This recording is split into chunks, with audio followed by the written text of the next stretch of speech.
were not here in part one, basically, we were looking at uh, some stuff which I'll also cover today. It will help connect a lot more dots, and it should be like much easier to digest. Okay, like everything will connect to each other.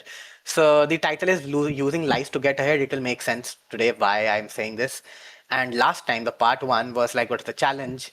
What are the four horsemen of death? Three musketeers of suffering, and agency and confidence. So basically, the challenge, like in short, was that we want, like, we intelligence is what we if we get what we want out of life. Okay, intelligence is if we get what we want out of life, but often we are our biggest enemy. We don't know what we want, and a lot of advice is true and false at the same time. Okay, we don't know what we want, and a lot of advice is like conflicting. So then we looked at this four horsemen of death, which is the first one is like damage. So damage is like when we have the wrong emotion and we don't even realize it. And we look at it again a little today, but if you were in part one, it will make more sense to you, but it's still fine. And then damage is like for particular, like small cases, particular situations. Then there's like trauma, where you fear feeling the emotion that you should be, and you fear the whole situation. And then you have episodic breakdowns, and your brain is in like flight mode during trauma. And then there's depression, in where you can feel all the light things, but you don't care about those feelings because you take no action and your brain just freezes. And then there's dissociation, which is when things are so hopeless in your life that you don't want to live in reality. You just create this like alternate reality in your head, and your brain is like not working for you.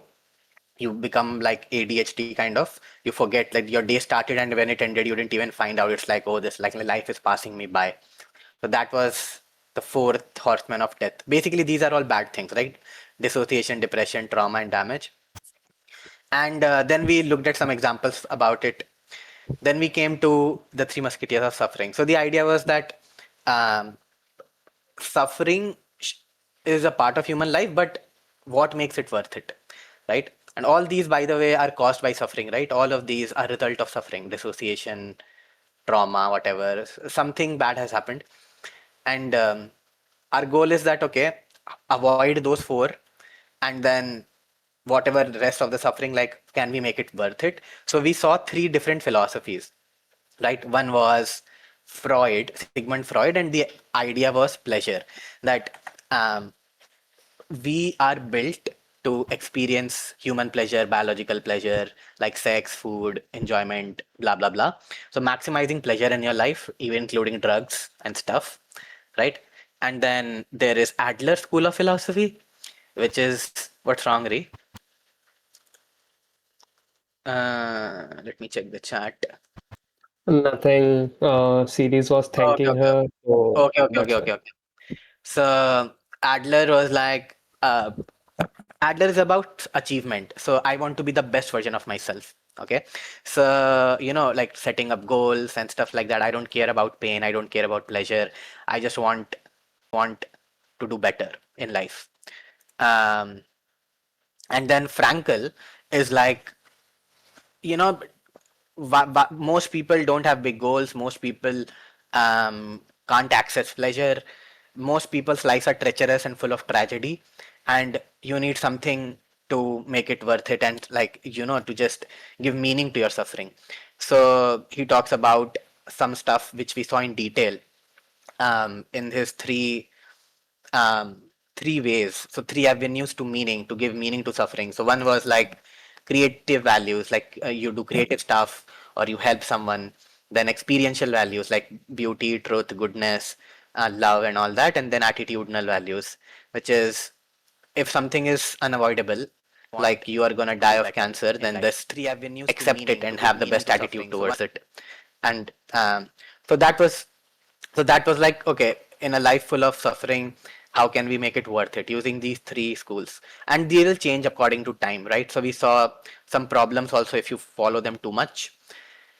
Um, and then, for example, we saw that if you really want to maximize your peace, then actually it won't work, because once you get everything, your brain will want to fuck everything up again just so it can feel something, right? Unless the peace is achieved in like in a true way, not in a fucked up way. Like monks, they go to the jungle and they like stay there for like 40 years and then they achieve like true peace. Um, so anyway, then lastly we came to the idea of agency and confidence, and we were not able to do it much because we were running out of time and stuff. But we looked at some examples of what it could be, what it's not. But you can think of agency as jugaad. Okay, you guys know what jugaad is? Who knows what jugaad is? And yeah, so let me actually give you an example. I'll play a video, and that will help you also like solidify what like the best, like it's a very good example of agency basically. So let me just play this. This is not in the slides, but I'll Here's add how it. this Chinese YouTuber built a gaming console Oh, that I'm runs sorry. Wait. Let me shift the playback to my. PS5, Xbox, and Switch 2 all at once. Because this is the literal Sorry. Okay. Yeah, it takes some time to load. Uh, okay. definition of high-tech jugaad. To begin with, she opened all. Here's how this Chinese YouTuber built a gaming console that runs PS5, Xbox, and Switch 2 all at once. Because this is the literal definition of high-tech jugaad. To begin with, she opened all three consoles and noticed something. The actual motherboards inside, which handle the major functions, are tiny. Most of the space is taken up by cooling fans and power supplies. So she thought, what if they all shared one cooling system and one power supply? Suddenly, you could fit three consoles in the space of one. Instead of three separate fans, she built a single central thermal core, a triangular aluminum prism heavily inspired by the trash can Mac Pro design. By mounting the motherboards directly to each face of the triangle, she turned the heart of the machine into one giant shared heat sink. A single fan at the bottom pulls air up through the middle, cooling everything at once using a chimney effect. But the real jugaad was how she made that aluminum block. A machine shop quoted her $700 to CNC it. Instead of paying that, she used an ancient lost wax casting technique with a modern twist. She 3D printed the cooler in PLA plastic, covered it in high temperature plaster, and burned the plastic away at 700 degrees Celsius. That left a perfect hollow mold, which she filled with molten aluminum melted in a DIY furnace. Once she dissolved the plaster, she had a custom industrial part for the cost of scrap metal. The final result is a matte black tower that's actually smaller than a standard PS5. It runs on a single 250 watts GAN power supply and uses a custom Arduino circuit to switch between all three systems in under 5 seconds. She even built a custom spring-loaded dock for the Switch that pops the console out like a toaster when you. Anyway, this is too much. But the point is that so we have these gaming consoles like PS5, Xbox, and stuff. So she took the three most famous ones and added them, and like everything works perfectly. Like so, think about this. Uh, she can actually do this for any of the three ways, any of the three schools. Actually, if you think about it, um, so she can use it for fun, right? She can use it for pleasure. Like I just want to have play all the games. She can actually sell this or make a business out of it, like as a self improvement thing. Or she can just be like, oh, I want to make projects like this so that I feel confident and I have stories to tell in my future. And I just love projects like this. So this is one example of Jugaad, but you can see how it can, fit in all three. Okay. Bro, what the fuck is going on, bro? Hitler, fuck off. Don't don't discuss this shit right now. Bye. Oh, Atomic, you're going.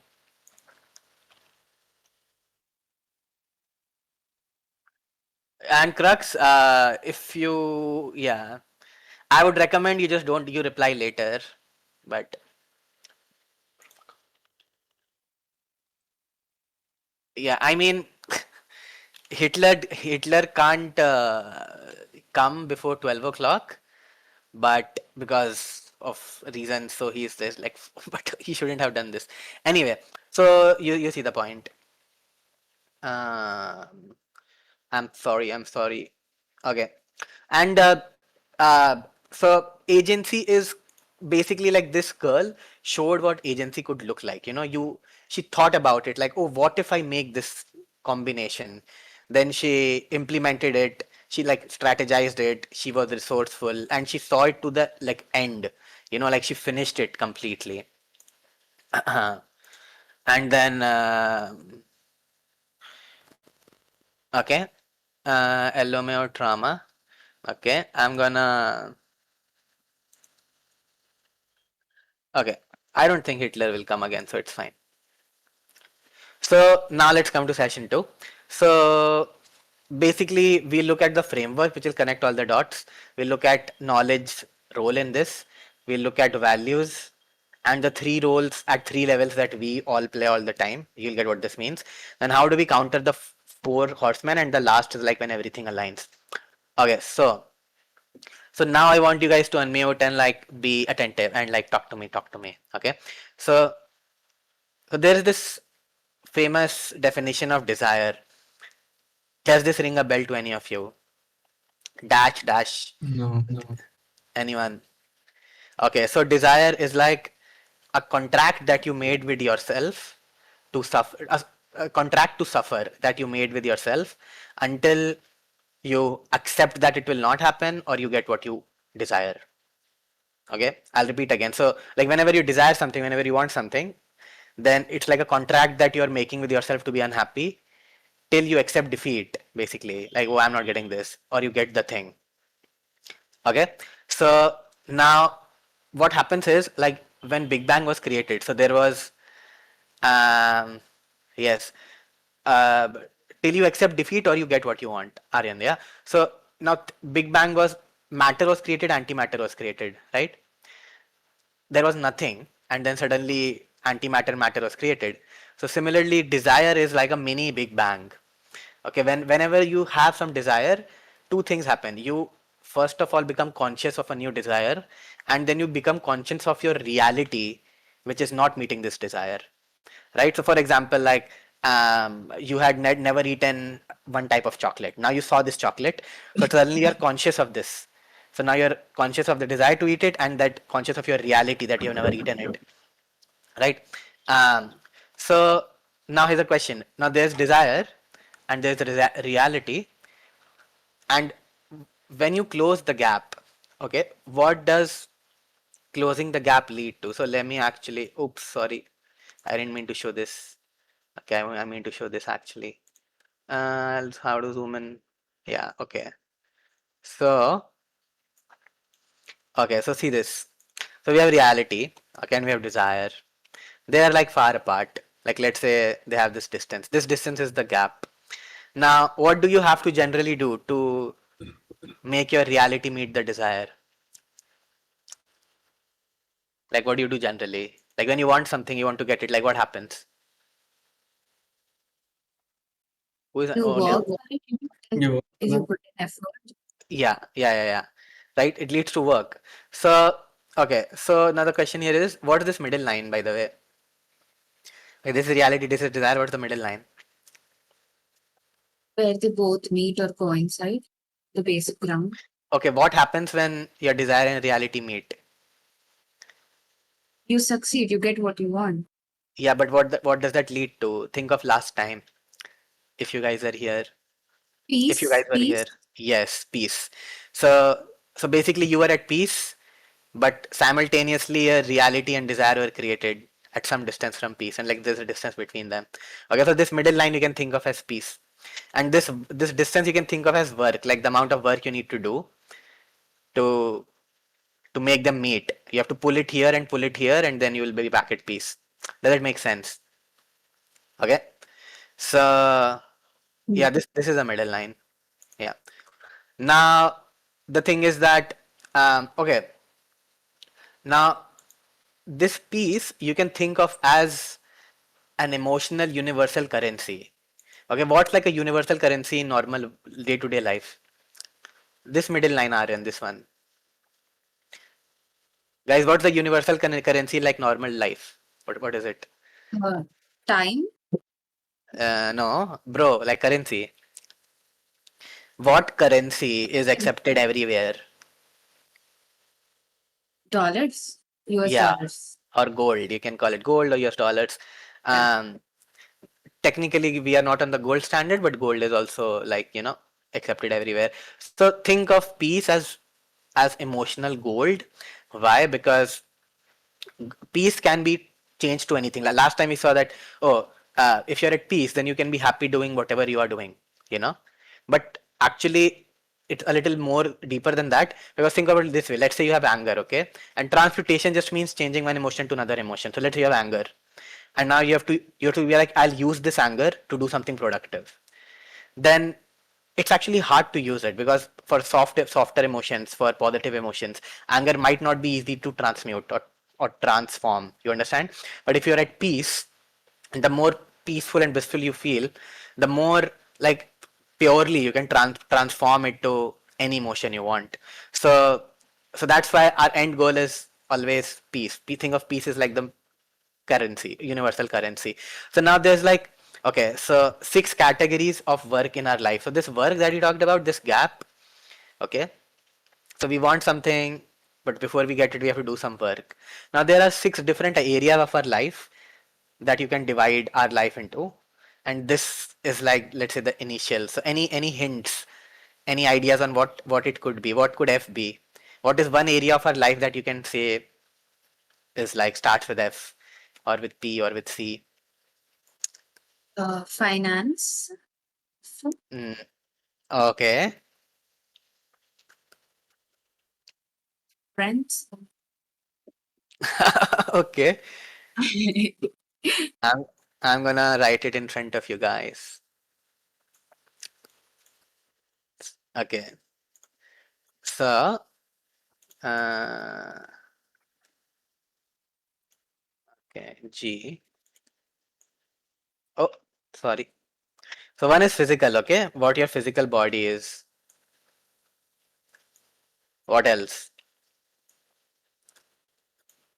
Emotions. Think. Okay, I'm gonna give you this FESSCP. Mm. Okay. Okay, F is for family. Think more, think more. E for emotions. Uh, hmm, think. Okay, I'm gonna like make it. I should have like written it in advance. I forgot to write it. Okay, so P is physical, F is family. Okay, one S is spiritual, one S is social. Okay, and I will put this after the session. I'll like fix it, take a screenshot and put it here. Okay, so don't worry about it. Um, but let me just type it out. Okay, so family, um, and then yes, it is emotional. So one is like emotional plane. You have to do some emotional work sometimes, right? Then one is social work. One is the other S was what? What I just said it. What was it? Anyway, social spiritual, yeah, spiritual. See the chat. See the chat. One is career, and one is physical. Okay. So these are the 6. So makes sense, right? Your family, emotional, social. So you have to, spiritual is like just like your internal kind of um you know like self assessment, that kind of thing is like spiritual thing. So you have these 6 areas of work, and basically what you can think of is, in whenever you are like doing something, okay, you start a game. Whenever you start a desire, you start a game, like a mini game. Oh, this chocolate, now you're playing a game. Till this game ends, this box will exist. Okay, so now let's say imagine your life, but it's like a collection of games, okay, in all of these 6 domains, and there's like a central command center for this, and they're all connected to each other, obviously. Okay, so think of this as how you run your life, and this is like the like let's say the center. Okay, makes sense. So now your goal is that all of these games that you're playing, you'll need to do some work, and all of this work will lead to some suffering, right? Whenever you have to travel at all, whenever reality and desire are far away, whenever you have to cover this gap, you have to do work, and there always some suffering. Like your goal is to minimize it or make it worth it, right? And it's made it worth it by, we saw in the like the part 1, by those 3 schools of philosophy, right? And now the question is, what happens if it's too much? If things get too much, this work gets too much, this suffering gets too much, things become too hopeless, too hurtful, then what happens? What does that lead to?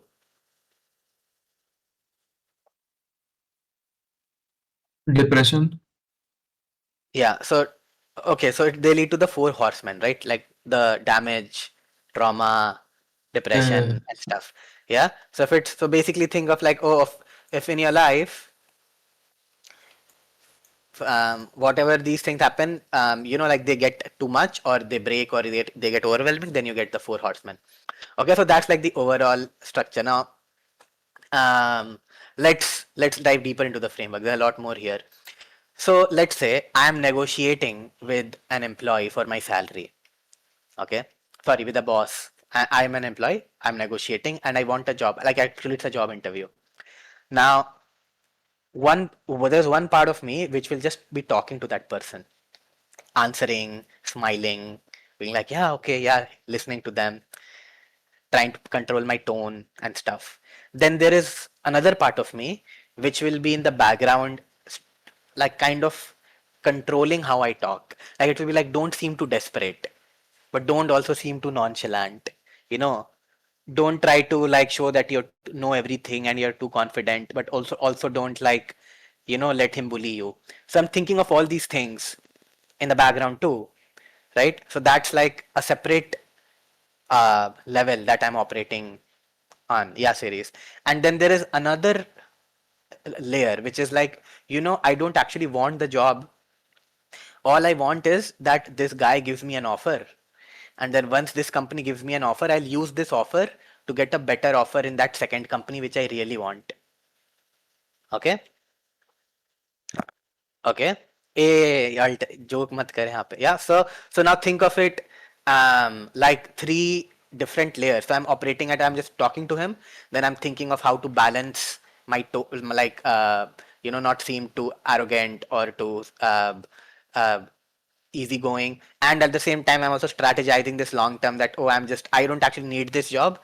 I have to act like I need this. You want to use this offer. So, so you saw like I'm operating on three levels, and we all do this all the time subconsciously. Okay, think of it like, oh, when you catch a ball, you are not calculating like all the equations of parabolas and like all that.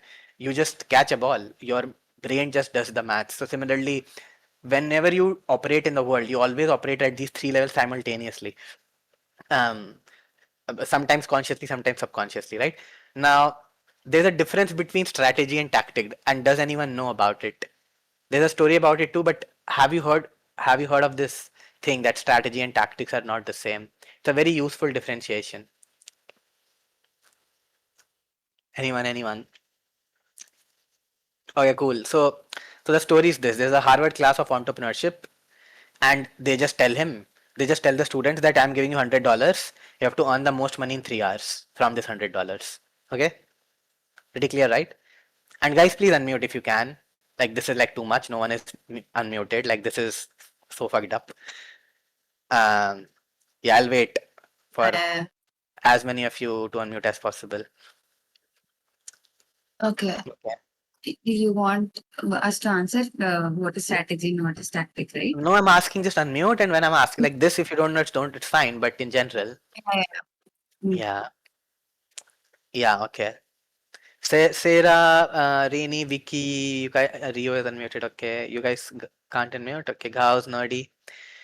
Okay, so okay, so they'd say to this Harvard class that you have 3 hours, make as much money from $100 as possible. So some people open a lemonade stand. Some people are like, I'll buy something from cheap from this second-hand store for $100 and try to make money by selling. Blah blah blah. But the team who won, what they did was they reserved all the seats of all the restaurants in the campus nearby Harvard. Okay, and then each of their team members went to one of the restaurants, and whoever was coming, they were like, I can sell you this reservation for a little bit of money. Okay. Mm. Yeah. Yeah. So do you see, like, so they didn't even use that $100. because they were like, oh, we will just make reserve all the seats and then we'll just give the reservations in exchange of money. So they were not thinking a tactic. They were thinking a new strategy. They were thinking like something completely different. They could have done it with $0 also, right? So that's the difference between strategy versus tactic. Tactic is like you have to use that $100 and then you find some way. But strategy is like you just find something else completely, right? So, the three layers are this. One is like the actor, which executes the decision, right? Where I'm talking, and I get the work done. So the one talking in the interview, you know. Then there's a director level. Think of like a movie. There's actor, there's a director, and the director has to like find the tactics. Um, and then optimize under constraints. Like, oh, I have $100, I have to make money from $100, so I will be like a tactician. But then there's a producer who finds the strategy, like, oh, what new thing and what new constraints can I have? What should be my goals in life, plans in life, what major decisions? So that's like a producer or who starts the movie, puts the money in the movie and all that. Okay. So series, are you wearing a wired mic? बीच बीच में थोड़ा वो आ रहा है disturbance. Yeah. Um, okay. So do you understand this? Actor, director, producer. Does it make sense that we are all three at the same time often? Okay, at least tell me in chat, guys. Yeah, if you're not speaking. Okay, cool. So now there's this fill in blanks. So these lines that you see here, okay, these lines. The question is, what do these lines carry? These lines must carry something. Like there's a different areas of your life. What do they carry? And you can think of um, like what happens in war. In a war, what are the lines supposed to carry? You know, your That are interlinked. huh? Different weapons, Okay, so Like supplies and supplies, and resources. yeah, okay, resources. Yeah, okay. One part is resources, and that is fuel, weapons, food, whatever. And what's the second important thing that you need to maintain information. in a war? Yes, information. So you need Knowledge. transfer of Yeah. so decision making, communication, basically, and resources. You need both of them. So it's like how light has a dual nature, where it's both wave and a particle. Particle. Similarly, emotions and decisions are the same thing. They uh, when you think of um, what to do, like it is made up of both emotions and your decisions, your logical decisions, but they exist like they're both at the same time. Let's see a short clip from this guy called Ilya Sutskever. You might know him. Last time I showed you a tweet thing from Andre Karpathy, who I told was like arguably the best AI researcher. Now he's arguably the second best. He was the main CTO and main researcher of OpenAI from 2016 to 2023, and most and of the developments we have seen in AI, the seminal papers that were written, like the main most important research was done by him, including all that's needed attention. I'm just saying it's and not stuff true. like that. So basically, this is on the Dwarkesh podcast, and they're talking about what will AI need right now, which it doesn't have to get to general human level intelligence. So he gives this example, which is interesting. Okay, let's just see. Mistakes that RAIs make. Yeah. There is another thing. You might say, could it be something like evolution? And the answer is maybe. But in this case, I think evolution might actually have an edge. Dhanush, you have same background noise? Oh, okay, I'm gonna cut it off. Yeah. Like there is this, I remember reading about this case where that one thing that neuroscientists do, or rather one way in which neuroscientists can learn about the brain is by studying people with brain damage to different parts of the brain. Mm-hmm. And some people have the most strange symptoms you could imagine. It's actually really, really interesting. And there was one case that comes to mind that's relevant. I read about this person who had some kind of brain damage that took out, I think, a stroke or an accident that took out his emotional processing. So he stopped feeling any emotion. And as a result of that, he still remained very articulate and he could solve little puzzles, and on tests he seemed to be just fine. but he felt no emotion. He didn't feel sad. He didn't feel angry. He didn't feel animated. And he became somehow extremely bad at making any decisions at all. It would take him hours to decide on which socks to wear, and he would make very bad financial decisions. And that's very. What does it say about the role of our built-in emotions in making us like a viable agent, essentially? And I guess to Okay. So basically, what he's saying is, yeah, he's not talking about certain emotion series. What he's basically saying is that the emotional centers of the brain were destroyed in that guy, but that made him a very bad decision maker also. Basically, what he's saying is that somehow our decision making and uh, emotions are linked. Think about it, like we have a lot very limited information, but growing up we have very limited information, right? Like 13-year-old kid hasn't had much time in the world, but they can make very good decisions, and often very confidently. How is that possible? Why can't AI do that? AI train on like thousands of books, millions of books to give you an answer. So the idea is that actually our emotions and decisions go hand in hand. So um, that's why when your emotions stop, your decision making also stops. Okay. Yes, sometimes emotions can lead to bad decisions, but they're crucial for it. Okay. Thinking it, I take rational decisions. Yeah, emotions control them as well. Yeah.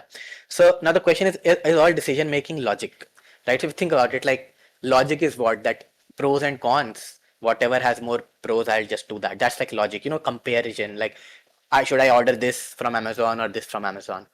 But um, yeah, a lot of times that, yes, design and fear driven. Yes. So now the thing is that only at a certain level is decision making logical, and that's the level of the game. Okay. So like, let's say when you have come down to like, oh, now I watch this movie today or this movie today? Yeah, then it's like, oh, this movie is looking, actually it's like, my favorite actor is there in this. That's also kind of emotional, but you can still say, oh, logical. But all the high level decisions at like the area of life level or at the central command level, those are completely uh, like not logical most of the times. Okay, often most decisions are like, oh, I'm gonna go to this college because my friend is going, or this, that, whatever, my crush is going, right? And often these logical decisions are when we are doing opportunity cost. So opportunity cost means that if I don't do this, then what will I lose out? So if I watch movie one, then I lose out on the option of watching movie two. It's like a concept in economics, right? Like if I use my money to buy this, then I can't buy that. So that's mostly what our logic is used for, but most decision making has very heavy emotional um, undercurrents, right? Now the biggest threat is to our productivity, to our results, everything is indecision, right? Like any decision often is better than no decision, right? Like imagine if you just couldn't decide what movie to watch, and then you just randomly scroll YouTube. That's worse than watching any movie. So most times, 80% of the times, actually any decision is better than no decision. And sometimes it happens because we, think too much, or sometimes it happens because we have analysis paralysis. Have you guys heard of this phrase, analysis paralysis? Now, analysis paralysis happens when there are too many dash. What is dash? Options. Too Yes. many So options. yes. So when you go to an ice cream store, they have seen that if you have 30 options, then people just can't decide. If you have three options, then people decide it easily. Because when you have 30 options, people feel that, oh, for every one ice cream I'm choosing, I have to let go of 29 other. They have this weird opportunity cost thing in their head. But the point is that indecisions are super bad, and we need emotions to make decisions. And emotions and decisions are what are flowing through this. Okay, think of these like pipelines, and they are like the oil or whatever, right? Okay, so how do we move them though? Now, when you have pipelines, does the oil or food or whatever move on its own? What do you have, what do they add in a pipeline to move stuff? Uh, the pressure or force, the energy. Yeah, and they use, yeah, so they create pressure using pumps, right? So you can think of these three terms which are used a lot in like self-help books and all as three levels of pumps, and those are drive, willpower, and focus. Okay, so drive is the pump at the central command level. Drive comes from the top, okay, from your highest level of consciousness. And then at the level of the individual group, like let's say you're like, oh, I want a healthy body, I'll eat well, I'll go to the gym, I'll do the exercises, blah blah blah blah blah. Or at a level of a particular game, like I'm going to the gym, so I'm gonna study like the best practices, I'll order whatever is needed to order for an equipment, whatever, right? So all that takes willpower. But then when you have to actually do it, you know when you have to actually go and train, actually like put on your shoes and go, that require, and then you have to give your best with every repetition in the gym, right? Like to, you have to push yourself, because you don't push yourself, then you don't get the benefit. So to really push yourself, like, to make sure that you're doing exercises properly, your form is correct, you need what? Focus, right? So think of that, these pipes carrying emotions and decisions, and at these three levels there are these pumps of drive, which is at this level, and then willpower, which is at the whole phase of life level or game level, and therefore the individual actions that you're doing when you're literally moving from here to here, when you're taking action, when you are making your desire a reality, that is done through focus.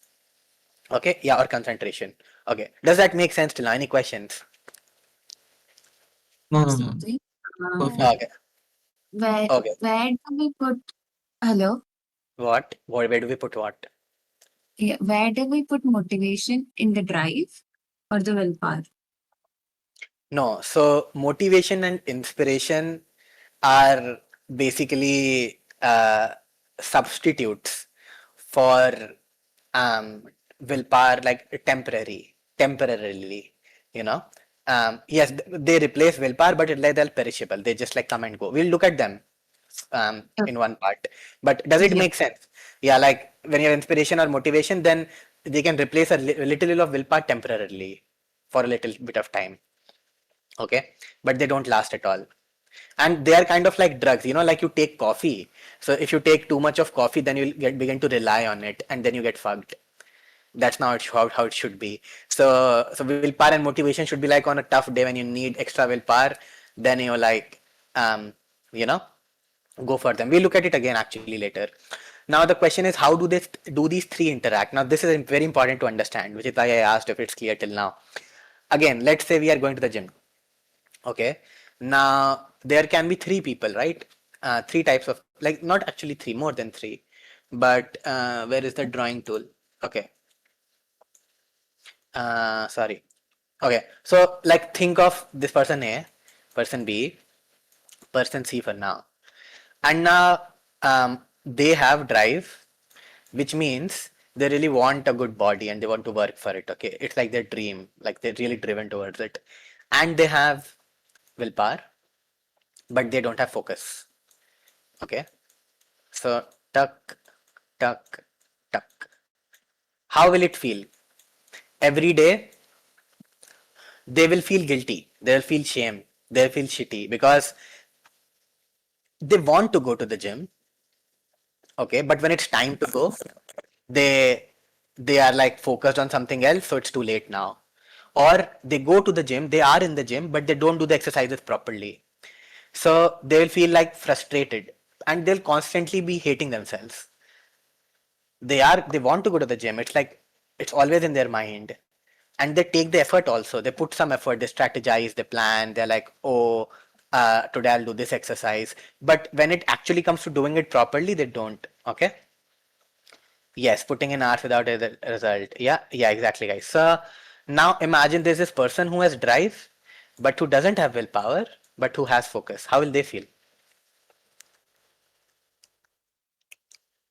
So think about it. Okay, try to imagine now. Now you can do any task. You're very good at, once you start a task, you're very good at doing them.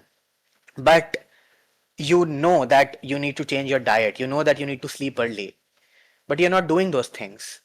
You know, you need to use some willpower to fix your sleep schedule, to ask your parents or the cook or whatever to have a new diet, to order the stuff that's necessary, to go on YouTube and plan your workout, to learn what, because maybe you don't have a personal trainer, so you need to know how to not get injured, so you need to study, but you're just procrastinating, delaying it.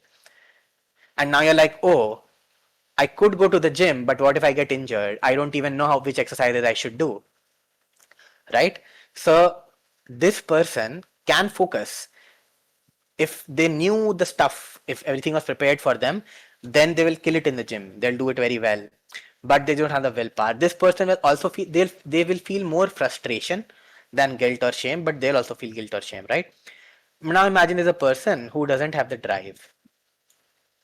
Okay, they have a willpower, so this person is actually very disciplined, like whatever they put their mind to, they can become disciplined in that, right? So they have high willpower in general, and they have high focus in general too. When they sit down and do something, they're very good at doing it. They're like, oh, I will take 30 minutes to do it. They mostly do stuff in 30 minutes, but they don't have the drive. So what happens is, like, one day they'll watch someone talk to a friend, watch some YouTube reel about getting fit, then they'll forget it. So they don't have it on the central command level. You get it? They don't have that drive. So it won't bother them too much. They're not feeling guilty. They're not caring about it too much. Sometimes they remember it, but there's no drive. There can be any combination of these, by the way. It can be that you have don't have drive, don't have willpower, but you have focus. Again, it will not work. You know, it can be like there's a person E who is very good at willpower, but they don't have drive. But in general, they are very disciplined, but they don't have drive, so they never start working out. So point is, I'm person A. Okay. So the point is that unless all three are there, you don't get the result. That makes sense. And they are directly tied to the three levels also. Like, you know, drive is at the director level, sorry, the producer level, like the command center level, right?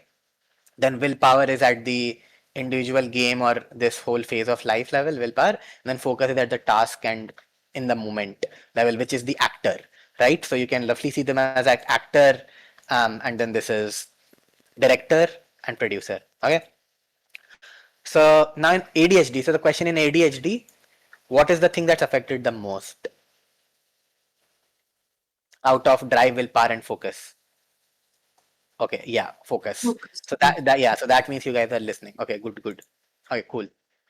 So now this, if this chain isn't complete, if you don't have all three, right, then it creates negative emotions, right? Guilt, shame, fear, whatever, blah blah blah, and those negative emotions are cause the four horsemen, right? Over time. And now let's actually look at what that means. Okay. So when I say the four horsemen, what does that mean? Let us zoom. So imagine that instead of this line being straight, okay, this line was like, oh, what the fuck? Sorry. This line was like this. What happened here?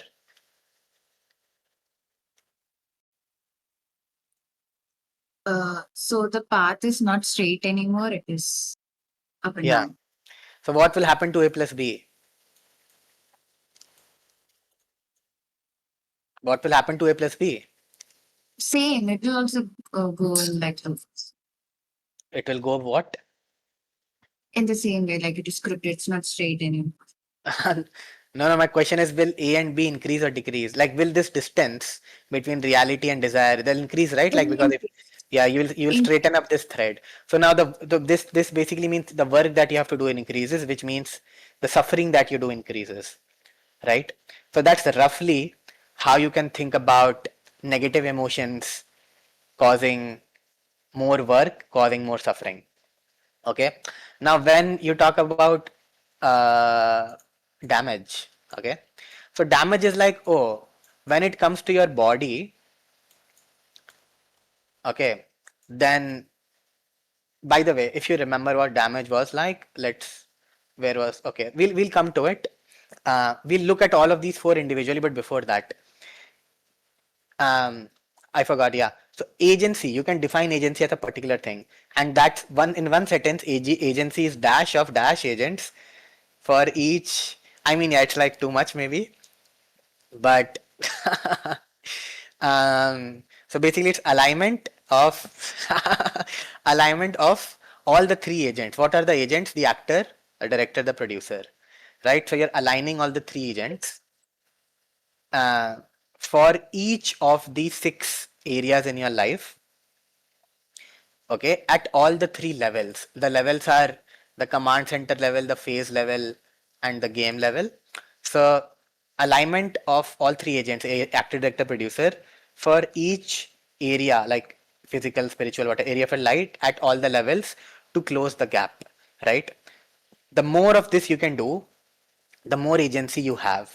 That's how you can think about it. So now there's this guy called Shreyas Doshi. He is known as one of the he's basically like the most famous product manager in the world. Okay, and until a few years till COVID, product management was not that popular, and he actually, you can say, even popularized it. Um, so he often says, and this is like a very old thread, by the way, C 2020, right? One of his like most famous threads.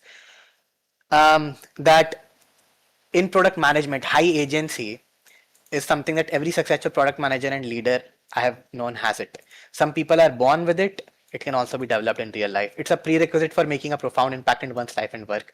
So he has this thing, you can look at it later, but he talks about this. See, high agency is about finding a way to get what you want without waiting for conditions to be perfect or otherwise blaming the circumstances. So you are only blaming yourself and you're like, oh, I don't care what the situation is like. If I want something, I'll make it happen.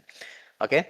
And you actually make it happen. High agency people either push through in the face of adverse conditions or manage to reverse the adverse conditions to achieve goals. So if you have high agency, you can basically align everything, and in this diagram, you will close all the gaps. Like you will always reliably, quickly close all the gaps between desire and reality and keep getting more and more desires. Okay.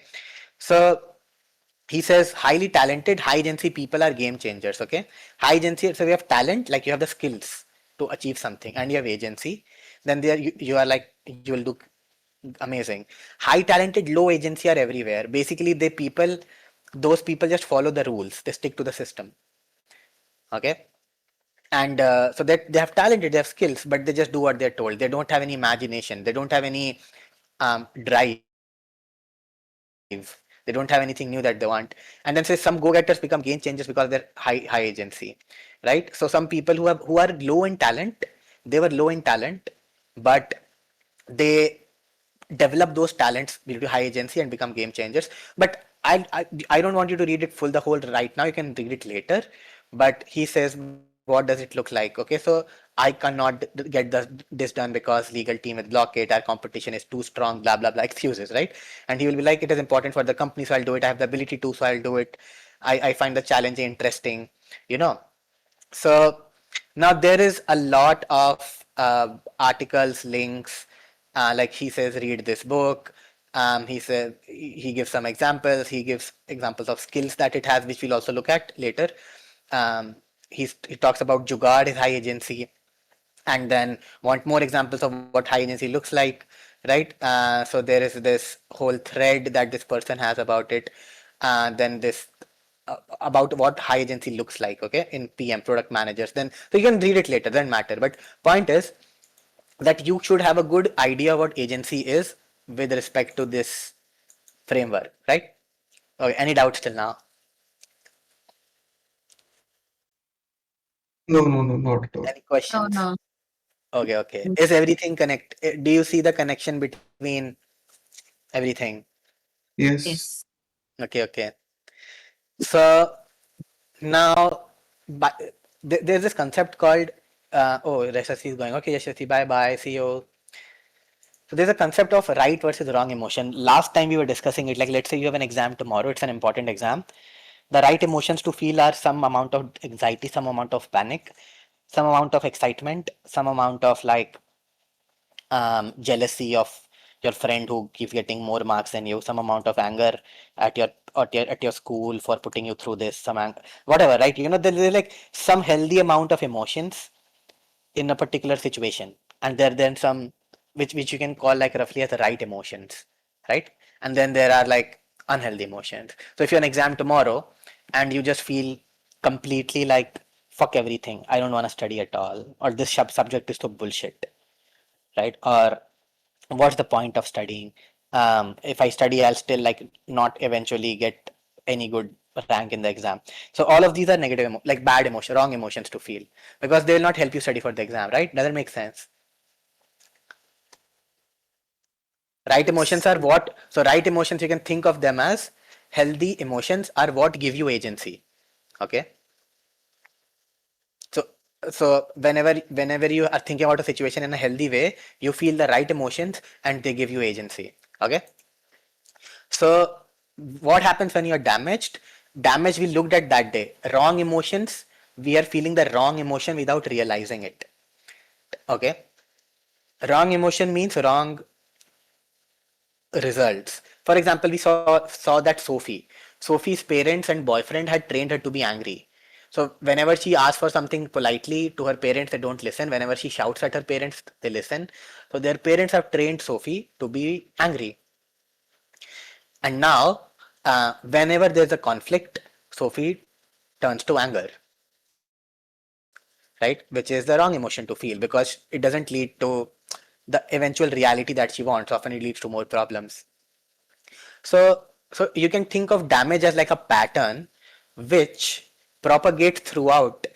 So in whichever area of her life, physical, spiritual, whatever, ignore these levels, social, wherever there will be conflict, right? That pattern will repeat. Okay, Vicky, that pattern will repeat, and she will get angry whenever there's a conflict. And instead of a straight line, and like the shortest path to resolving the conflict, her lines will become squiggly. Does it make sense? And so there'll be more suffering. That's how you can think of damage. Okay. So now think of trauma. Okay. So trauma is what? Trauma is like you are you fear feeling an emotion. Okay. So let's say Sophie has a trauma from um just 1 second. I'm getting a message. Uh okay, anyway. So doesn't matter. So what I was saying was trauma is you block the emotions. Okay, so you fear feeling the right emotions. Maybe you feel the wrong emotions. So you have the exam tomorrow. You're like, every time I get excited, I get pumped up, I panic. But when I study for the exam, I still get like bottom 50% in my class. How will I top? Like how will I get a good rank all over India? Right. So in trauma, what happens with respect to this diagram? What happens in trauma? Okay, tell me. You are blocking the right emotion. So what's happening in trauma?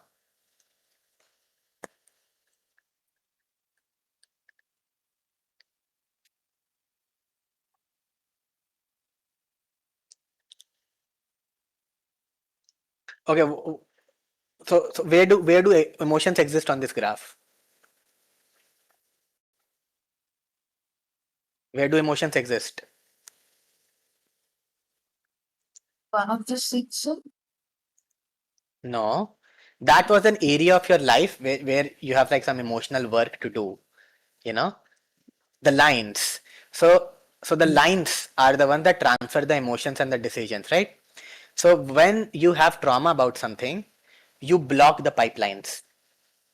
Does that make sense? So you can block them at the execution level also, like any three levels. It can be at the actor level, the director level, or the producer level.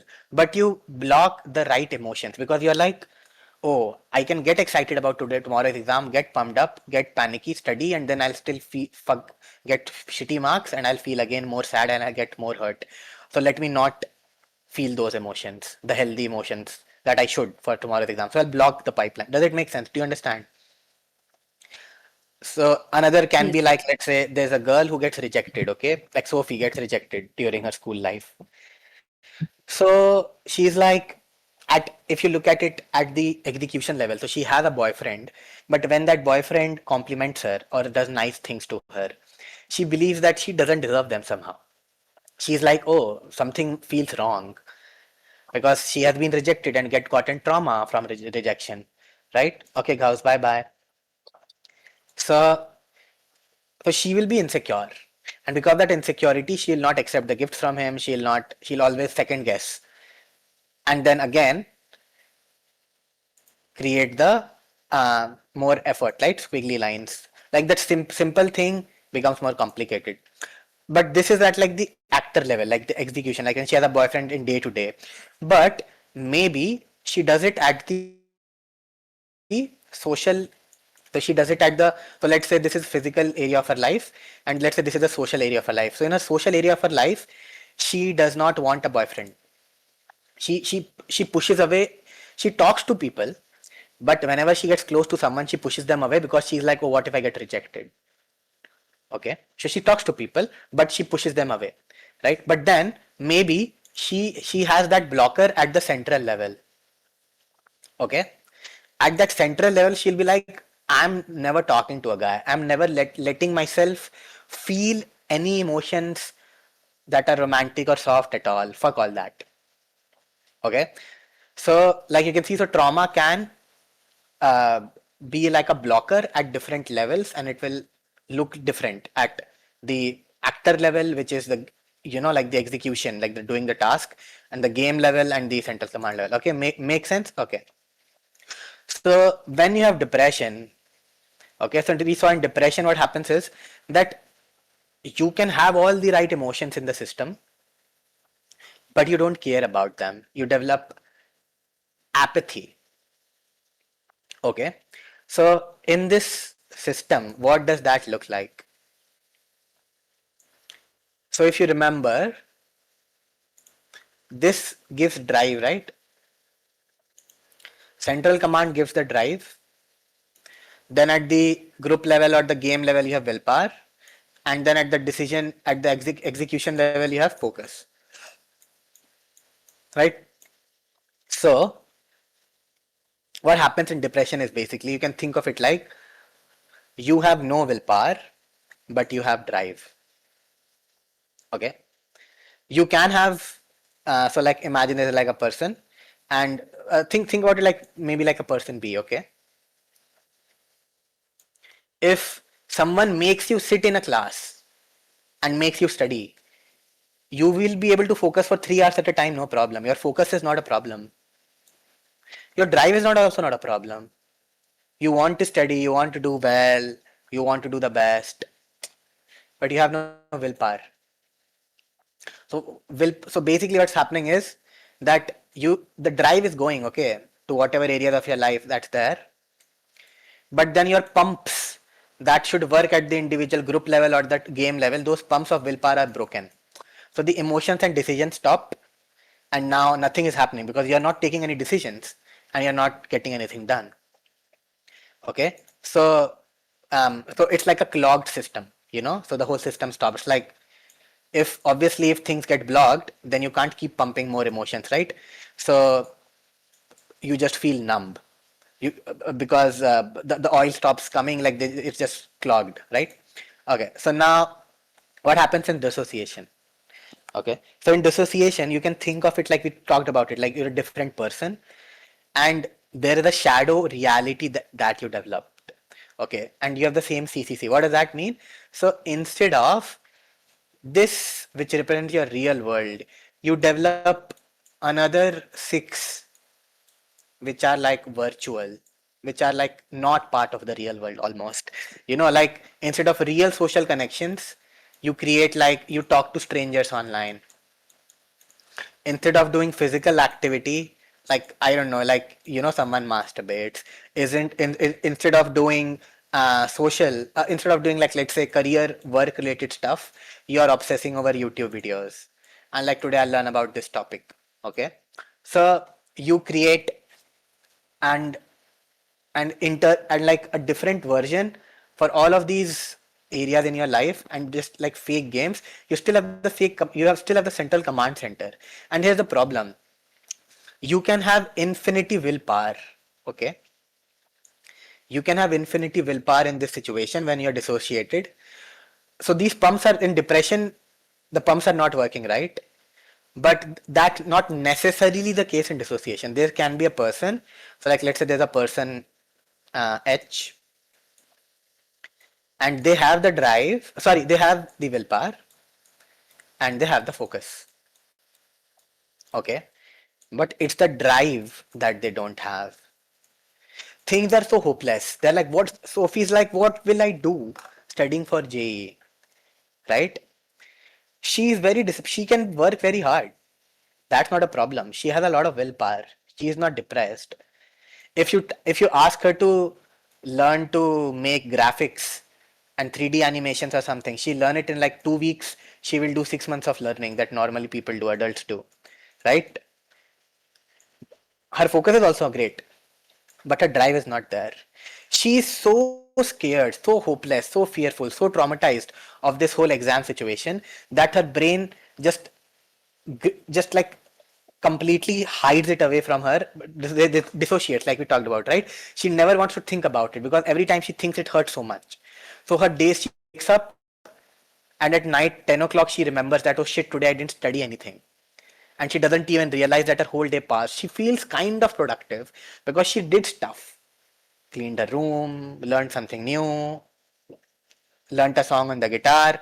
But yeah, now maybe like a lot of times you don't have willpower also when you're dissociated, and you don't have focus also. You have neither of the three, because when you lose your drive, okay, then yes, you have some willpower and some focus. But what are these pumps even pumping? Because the oil has stopped coming from the central command center. So what are you gonna do of the extra pumps? So pretty soon, for someone who is dissociated, right? Unless they develop something called that dissociative personality disorder, which we looked into last time, we'll come to. Unless that happens, right? Where that girl we talked about, where she was kidnapped and raped, and her family was killed, and now she accepts her kidnappers as her new family. So in that case, yes, she will have willpower and focus and stuff. Um, but otherwise, if you're dissociated and you don't develop the dissociated personality disorder, which we'll talk about more in a bit, then soon, because any oil is not coming from the central vein, then focus and willpower also have nothing to do, you know. So, okay, let me just clear this all now. So, any doubts till now? Does it make sense, the whole framework till now? Yes, it does. Okay, cool. So now, so like we're done with the framework, you can see how the dots connect and stuff. Okay, so now let's look at knowledge. And first, the best way obviously to minimize something, like to minimize a problem, is to avoid it, right? So you can avoid something or you can cure it. So how do we cure uh, suffering? Like we make suffering worth it, right? We saw using the three musketeers, those three ways of making suffering worth it. So those are like the cures, okay? But the question is, how do we avoid suffering? So to avoid suffering, you need to avoid the work, right? You need to avoid this work, for which you need to avoid this game. To avoid this game, you need to avoid what? That big bang, that mini big bang. You need to avoid the desire. Does that make sense? Yeah, series. So the best way to avoid suffering is to avoid a desire, okay? To never let a desire come on this board of your life, okay? Because the more desire comes, the more games enter and the more work you have to do. Okay. So the question is, what is the most common way in which desires get created?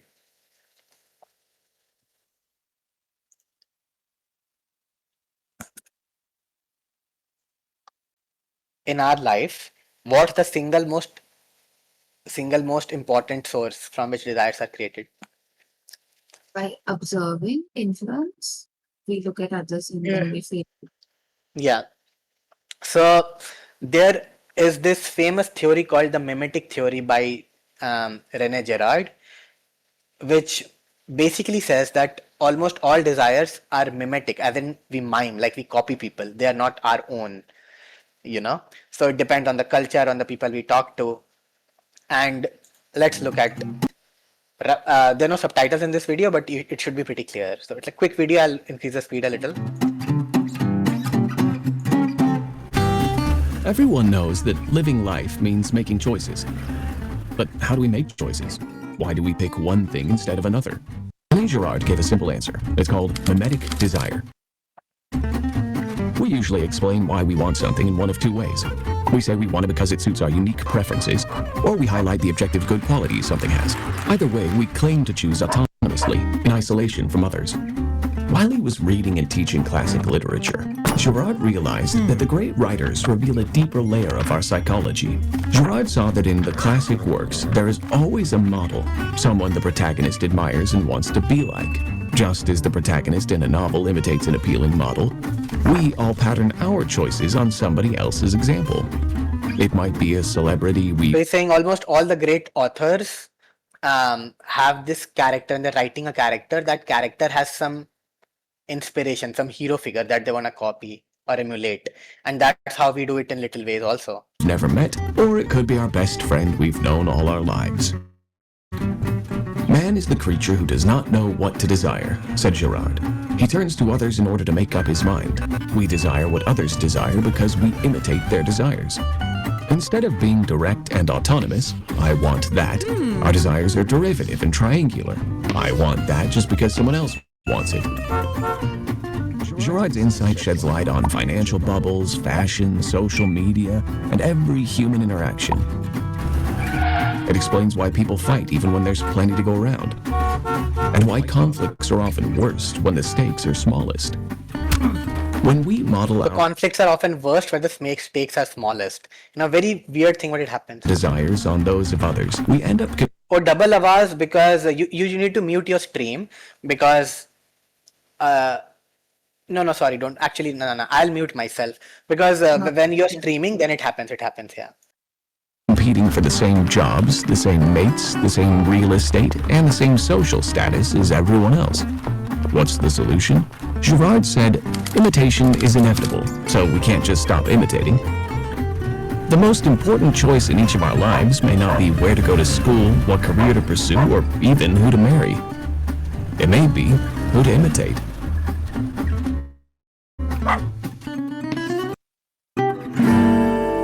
Okay, so basically what he's saying is that probably the most important decision of our life is who to imitate, because most of our desires are copied. And fashion industry has this, like, you have a trend and everyone wants that stuff. Another thing that you can think about is like Korean men and their vibe. Like 10 years ago, Korean men were considered gay. No one liked them, like in TV shows in America and throughout the world. Like they were made fun of. They were often characterized as weak and pathetic, you know, not desirable at all. But today, like because of the music industry and this and that, like if you ask someone, like almost every other girl who especially is young, like they'll be like, oh, Korean, this guy, that guy, like Binju, some Sunju, whatever, right? So that's like just an example of mimetic desire. Like no way 90% of teenage girls found them gay 15 years ago, and now 90% of teenage girls have them as an ideal man. Like that's like humans didn't change that much, right? So that's another example. But that's the point. So the thing is that our desires mostly are not from our own, which means most games that we play are not our own, which means most suffering actually might be coming because we're trying to copy someone else. So that's why it's so important to ruthlessly avoid any desires, which very careful examine whatever desire we have, examine everyone, right? Now there's this ultimate trade-off in life, which is between knowledge versus desire, right?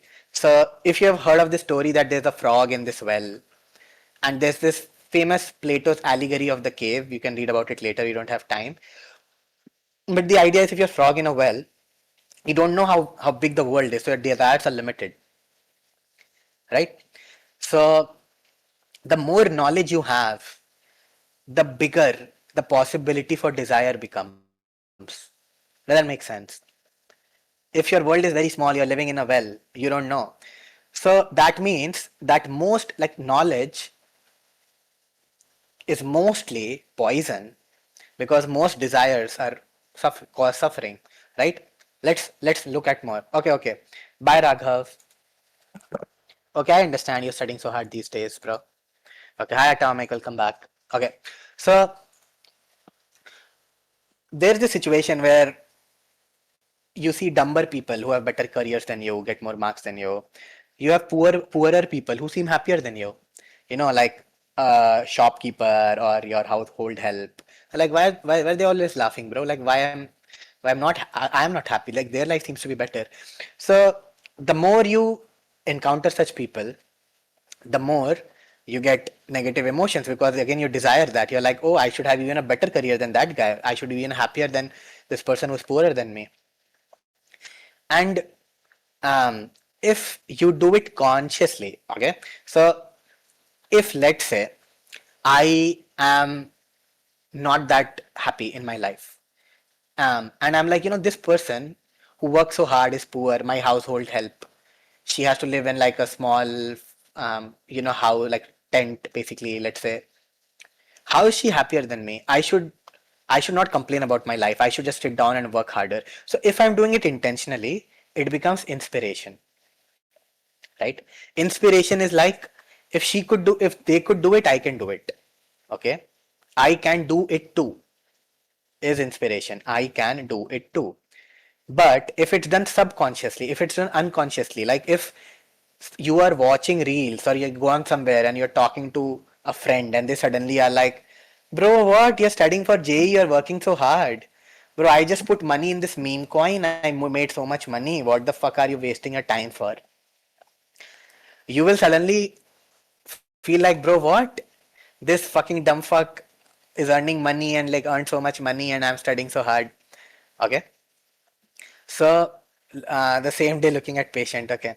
Now so that's the thing. So okay, let's see this video. So it basically what I'm saying is it becomes better. Things becomes, if you do it consciously, it becomes inspiration. When you consciously increase your knowledge, then it becomes inspiration. Otherwise, it becomes pain. So there's this quote, like this post I found. Okay, for your peace of mind, try not to understand everything. Just live and experience life as it is. Because the more you know, the more you understand things, the more desires can get created. Right? The less I know, the better. Yeah, exactly. So that's the idea, that it's knowledge is the first gate, the first control you have. Because if you limit the knowledge, you can limit the desires that you have. Okay. When you look at Instagram, okay, Instagram people are posting their like pics of like trips and they're rich and this and that, they're happy. What does it do? It gives you knowledge about stuff that you didn't even know you wanted. Oh, there is this dessert which has ice cream also and cake also and brownie also. Like which dessert? Wow, I also wanna eat it. You get what I'm saying? Like, and because they are looking happy and stuff. So now you have knowledge of it. Instagram gives you knowledge of these things. LinkedIn gives you knowledge of how people's careers are going. Or let's say YouTube. Now, like let's say there's a car Bugatti, like very famous car brand. You're watching its review because you're like, oh wow, I love cars. Can you now Bugatti are like $5 million and they only make 100 of them, and they're already pre-booked. Normal person can't get it unless you have connections and stuff. So is there any point of watching a Bugatti review? For most people, it can lead to a desire of wanting that car. And yes, maybe what happens is either that desire, they will, okay, so that desire will lead them to create work. Now their reality is so far away that they know they can't get a Bugatti, but then they'll accept their reality, right? We said desire is a contract until you make it a reality or you accept defeat. So they'll accept defeat, but accept defeat comes with negative emotions, right? So basically, for most people who watch such reviews, they will have some negative emotions, and it feeds the four horsemen, right? Because you have to accept defeat, like, yeah, in my lifetime I'm not getting it, so it feeds that four horsemen. imagine, it's very natural for human beings, by the way. Think about this. In human history, the way we have evolved for all of life, can you see something without it being in front of you? Most things that you know, our ancestors knew, were in front of them. You know, it was not possible for an ancestor to know about a car made in some other part of the country. They would never find about the car. Because of the internet, we can find about it, right? So basically, we can have knowledge of everything, even though it's completely out of our social access, like how much our money, our our level in life or whatever, and it's very very unnatural. This Instagram thing is very very unnatural. If our friend ate something crazy, then the most they can do is come back after 1 week and brag to us and to our ancestors. They cannot make us see that and have that video, So, okay, so do you begin to see why knowledge creates desires and most of them are copied and it creates suffering? Okay. So what's the first step? Right? So the first step is that we reduce we decide if it's relevant or irrelevant. Okay, so whenever we read something, whenever we read a piece of advice or see anything like, oh, this YouTube video, oh, this Instagram page, oh, this friend, oh, this conversation, is it relevant or irrelevant? Okay, how do we know if something is relevant or irrelevant? Okay, in two ways. Either you reduce its time complexity. What does time complexity mean? We'll see examples. Time complexity means like, is it relevant to me right now? Or maybe it's just relevant sometime in the future. Like maybe, yeah, one day if you're rich enough and connected enough, it will make sense. But right now it's not relevant to you. So, okay.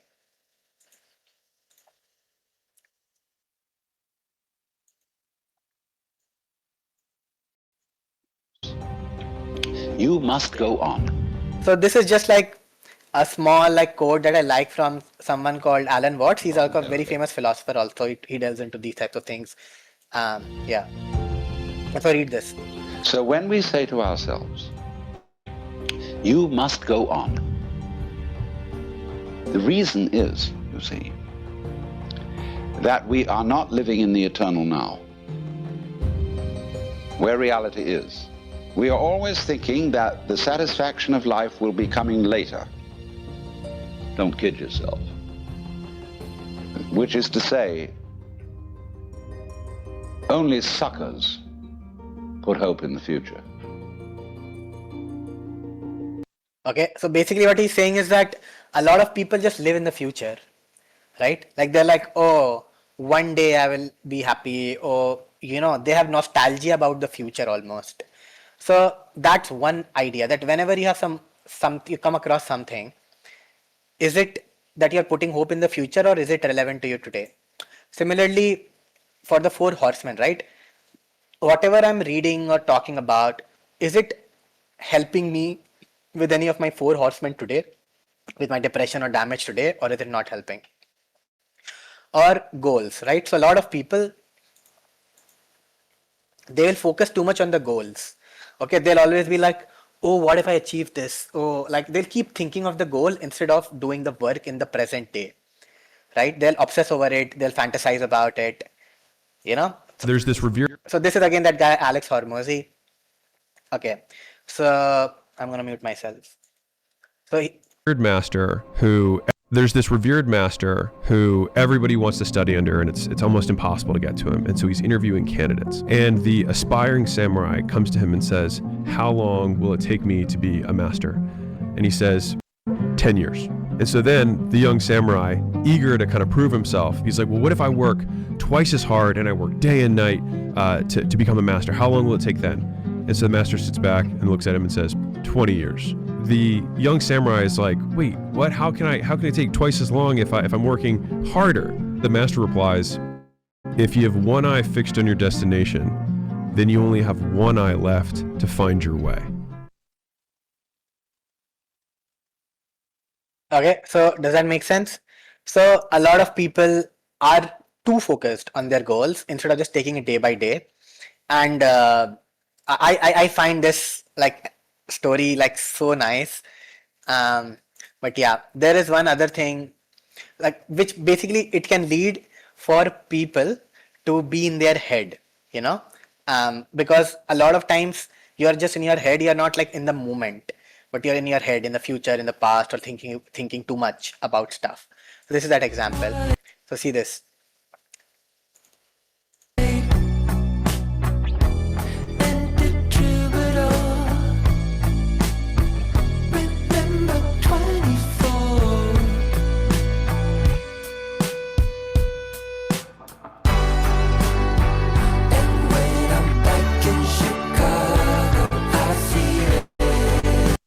Yeah, so basically it was like a sliding window. So instead of sliding, he was just trying to take it through the, yeah. So, you know, when you focus forward on the goal, you become blind to the solution. This happens all the time, by the way. So that's what people call being in your own head, right?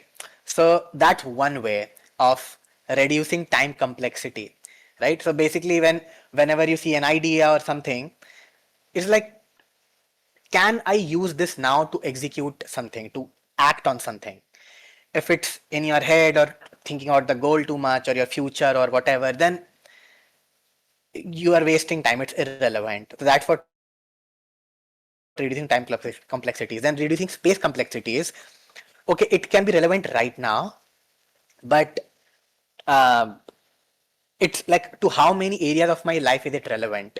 You want to only think about it to like a very specific, as minimum of these games as possible. Wait, did I close all the tabs? Oh, so you want like minimum areas to be affected, right? So let's see this.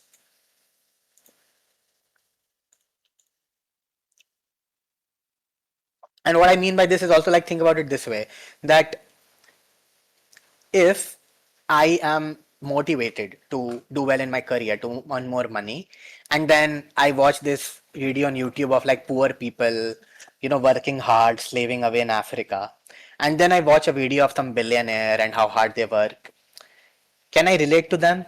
No.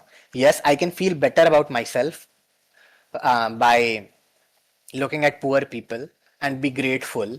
And I can feel jealous and shitty about myself by looking at billionaires, but they are not the right emotions to feel. They'll not lead us to the right decisions. So they're not relevant. You have to look at one stage below you and one stage above you. Like there are too many stages up and, like, you know, so when someone comes to you and be like, oh, have you seen those people on the streets who are rag pickers? Then like it doesn't do anything for you, right? So that's what I mean by space complexity. It's not relevant to your phase of life right now or to what you're doing, and that's why you should reject most good ideas. Okay, so again this guy, so uh, look at it, then I'll explain. There's 5 stages entrepreneurs go through. In the beginning, you have uninformed optimism. You don't know what you're talking about, but it looks really good. This is the grass is greener on the other side. Then you have informed pessimism. You're like, ooh, this is actually a little harder than I thought. Then, if you keep going, you have the valley of despair. What happens most times is they never get to step 4. So step 4 is you get to informed optimism. So you're like, okay, I get what it takes to make this work, and I can see a way for me to win. And then finally, you get to here, which is you achieve the goal, right? You do what you set out to do to begin with. But you have to go through the valley of despair. This happens in every single business, especially when you're starting out. But what happens for most entrepreneurs is they start it all over again. It's not drop shipping, it's crypto. It's not crypto, it's wholesaling. It's not wholesaling, it's insert whatever opportunity you think is quick and easy, and I promise you, none of them are. Okay, so basically what he's saying is that a lot of times, like in business, we do that in life as well.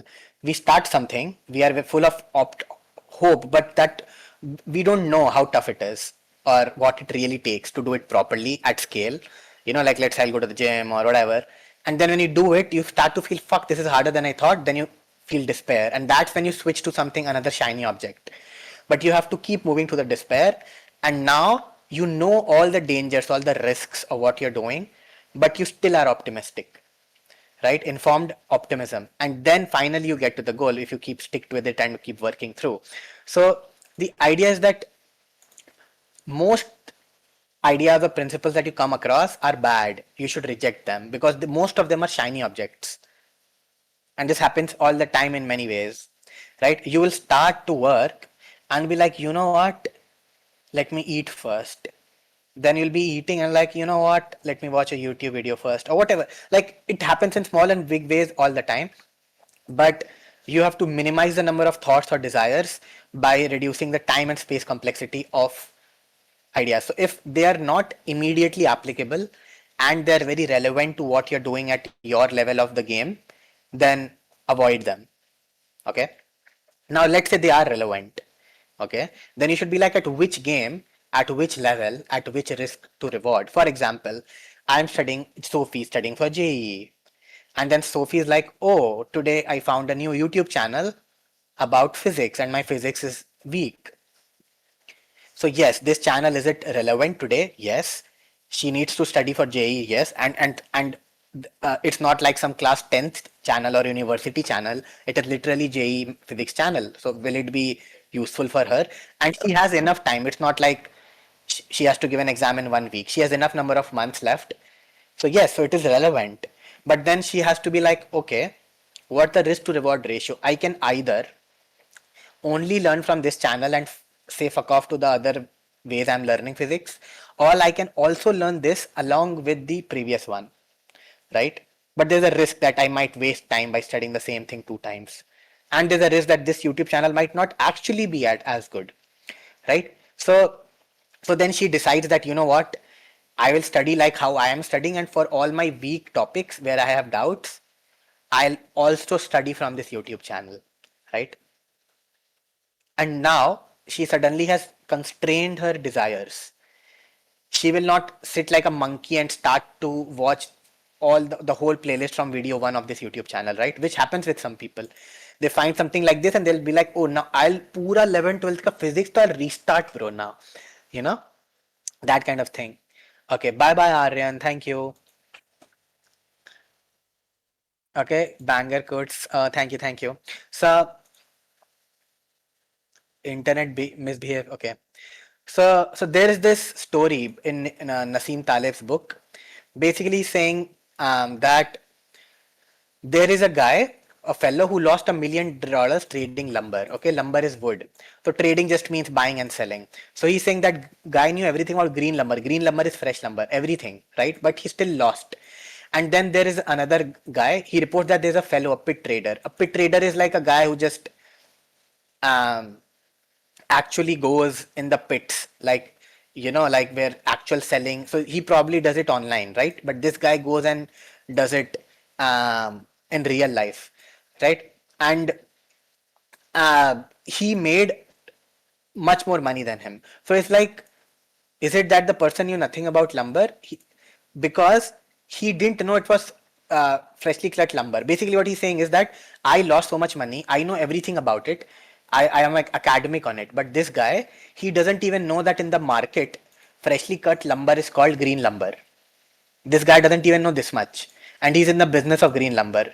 But this guy made the money. So basically, what he's saying is that a lot of knowledge comes from the inside, like doing things, not just from the theory, right? Okay, to become a philosopher king, start with being a king, which basically means start with doing it and then talk about it. So there's another quote by Steve Jobs, which is the best thinkers are the doers. The best people are the doer and thinker in one person. You know, it's not like one person is thinking in a company and another person. The best thinkers are the people who do.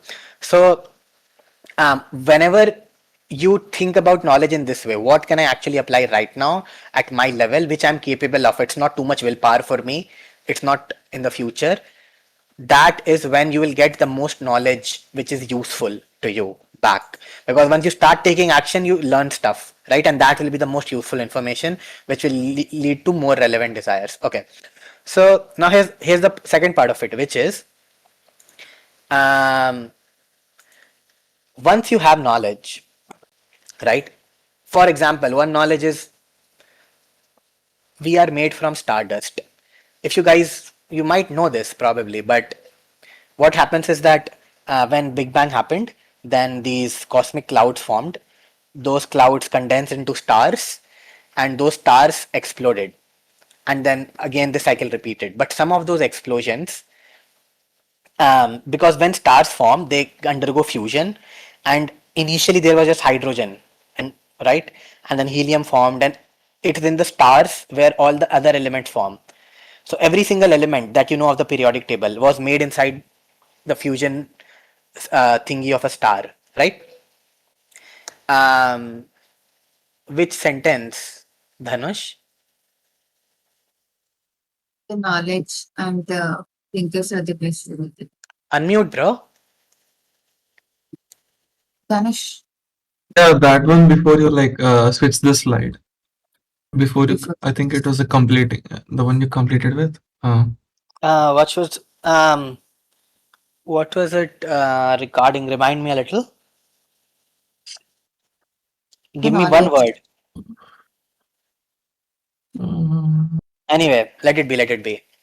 yeah, So okay. So we are made of stardust, right? So all the elements that you know in the periodic table were made in stars, and when those stars exploded, so a star had exploded billions of years ago, and then our sun formed, and the remains of those old star systems condensed into planets.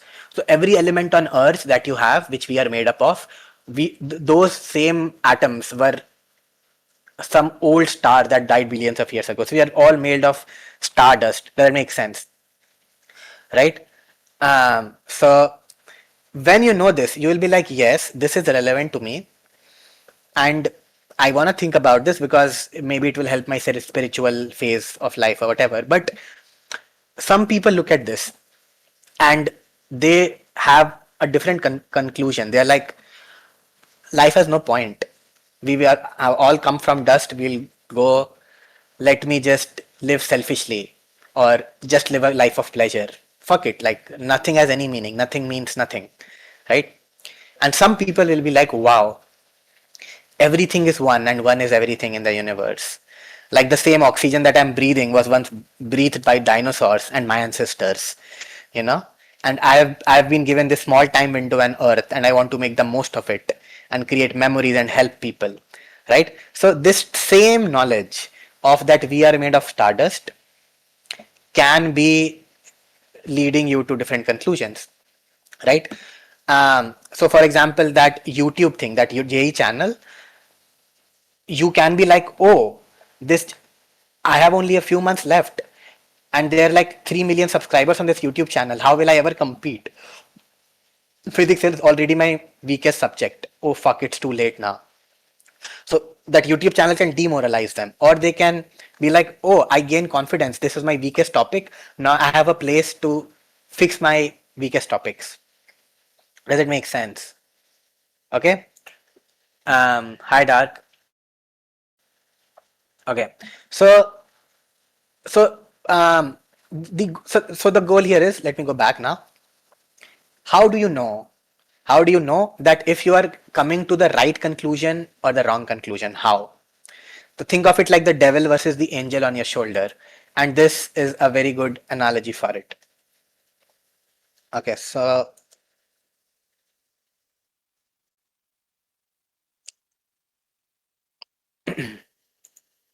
is precisely a dialogue between those two types of being.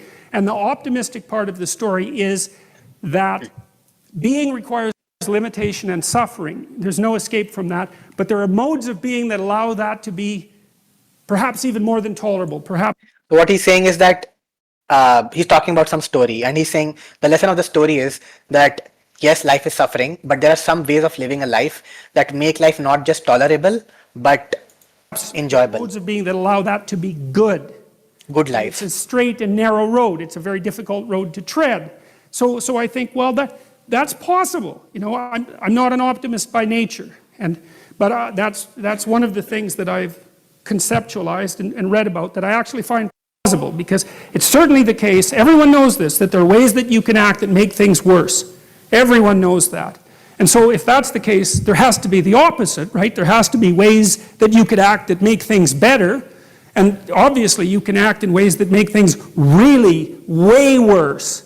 And so the question is, well, are there ways that you can act that make things really much better? And I think that's the question, is can we have our cake and eat it too? Can we have the being that requires limitation and suffering, and also simultaneously transcend that by our mode of being. And I believe that the biblical stories, and perhaps not only the biblical stories, but the biblical stories are one of the human imagination's best attempts to address and answer that question. That's what the entire story is about. So the first of it is the catastrophe of the collapse, conscious of our own being. Is there a mode? It's worth finding out. And then I would also say, maybe. So basically what he's saying is that if everyone knows that there's bad stuff that you can do that makes your life bad and life of people around you bad, very bad. So there must be something that can make it very good. What is it? And he's saying a lot of religious stories, like the whole Bible is about that.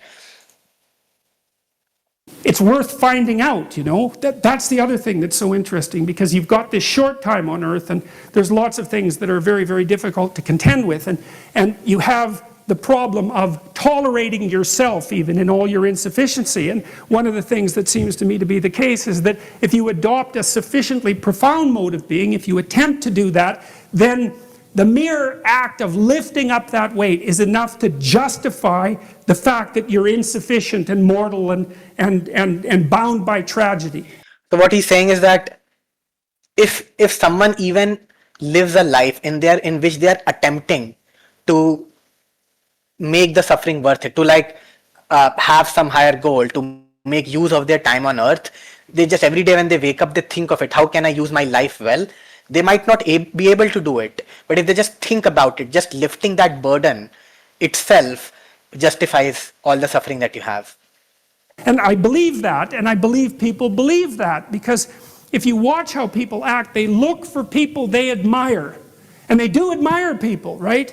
It's a natural phenomenon. You see it starting with children. Children admire and then they imitate. So this is again that Gerald's imitation theory, right? And in all those great novels, like there's someone that main character admires. And we look to people who seem to be able to bear the burden of being in a heroic manner, and there's something inside of us that calls to that and that makes us want to mimic that and to follow it. And I think that that's the deepest and most profound of instincts, and I think it's right. And even if you're not so convinced on the positive end, you know, because it's more difficult to be convinced of the positive, you can certainly be convinced on the negative end, because there are ways of being that are so brutal and so reprehensible that merely to read about them is enough to traumatize you. And I think that if you're a person who hasn't lost their soul completely, you can't help but encounter stories like that and shudder away from them. And, you know, Alexander Solzhenitsyn, who was the person who did most to unmask the absolute... And you will not watch more of it, but it is very interesting what he says next. But what he's trying to say is that think of those moments when you meet someone, when you see a character in anime, when you read about something in a book, when you're reading a biography, and you're like, wow, this person has that spark, that divine spirit, that something, that X factor that makes me want to follow them, want to be like them, want to copy them, you know? That is how you know if you're reaching the right conclusion or the wrong conclusion. Are you getting closer to that ideal or to that kind of, let's say, becoming that kind of person yourself? And because knowledge influences this emotion decision ka duality thing, right? Like the stardust thingy. So right shade is important. So this is like knowing the right thing which you can apply, then knowing how to apply it. Like I'll only watch this YouTube video for the weak topic. So what to apply, how to apply, and then how to feel about it. That's the third thing. What should be my emotional shade about that knowledge, whatever knowledge I'm processing right now. So, wow. So that's the example I gave. Like I can either feel demoralized or I can feel confident that, oh, finally I discovered this YouTube channel, I'll do better in my physics and my exam will finally go well, right? So we have this inner intuition that, oh, this other person is doing something right, okay? But what if it's about you? Now you are not seeing another person act. You saw yourself act in a situation, or you found some knowledge, Okay, how do you know if it's getting you to the right conclusion? And the answer is values, right? So the step 3 is that you integrate this. The how you feel about it, that should be aligning with the greatest good at your highest level, at the command center level, right? So at the command center level, the emotions should align with them emotionally. So now look at universal good. So what are some values which are universally good? Like you can always have more of them and everyone would benefit. Some people, you can say truth, but not always. Sometimes lying can protect someone or help someone, but confidence in yourself, confidence which is in yourself is called courage, right? Confidence can be in a lot of stuff, but confidence and conviction in yourself is called courage, which is a good razor. Razor just means a filter, for knowing if you're reaching the right conclusion. So for example, in this test, you're like, okay, I found out a YouTube channel. Is it making me more confident or less confident? If it's making you more confident, then you're thinking about it the right way. Does that make sense? Because so you check your conclusions with the values. Does it get closer to the universal goods? Similarly, another thing is beauty. So beauty, we think that what is good is beautiful, but that's not how it is. Human brains are made in a way where beauty is built in. What does that mean?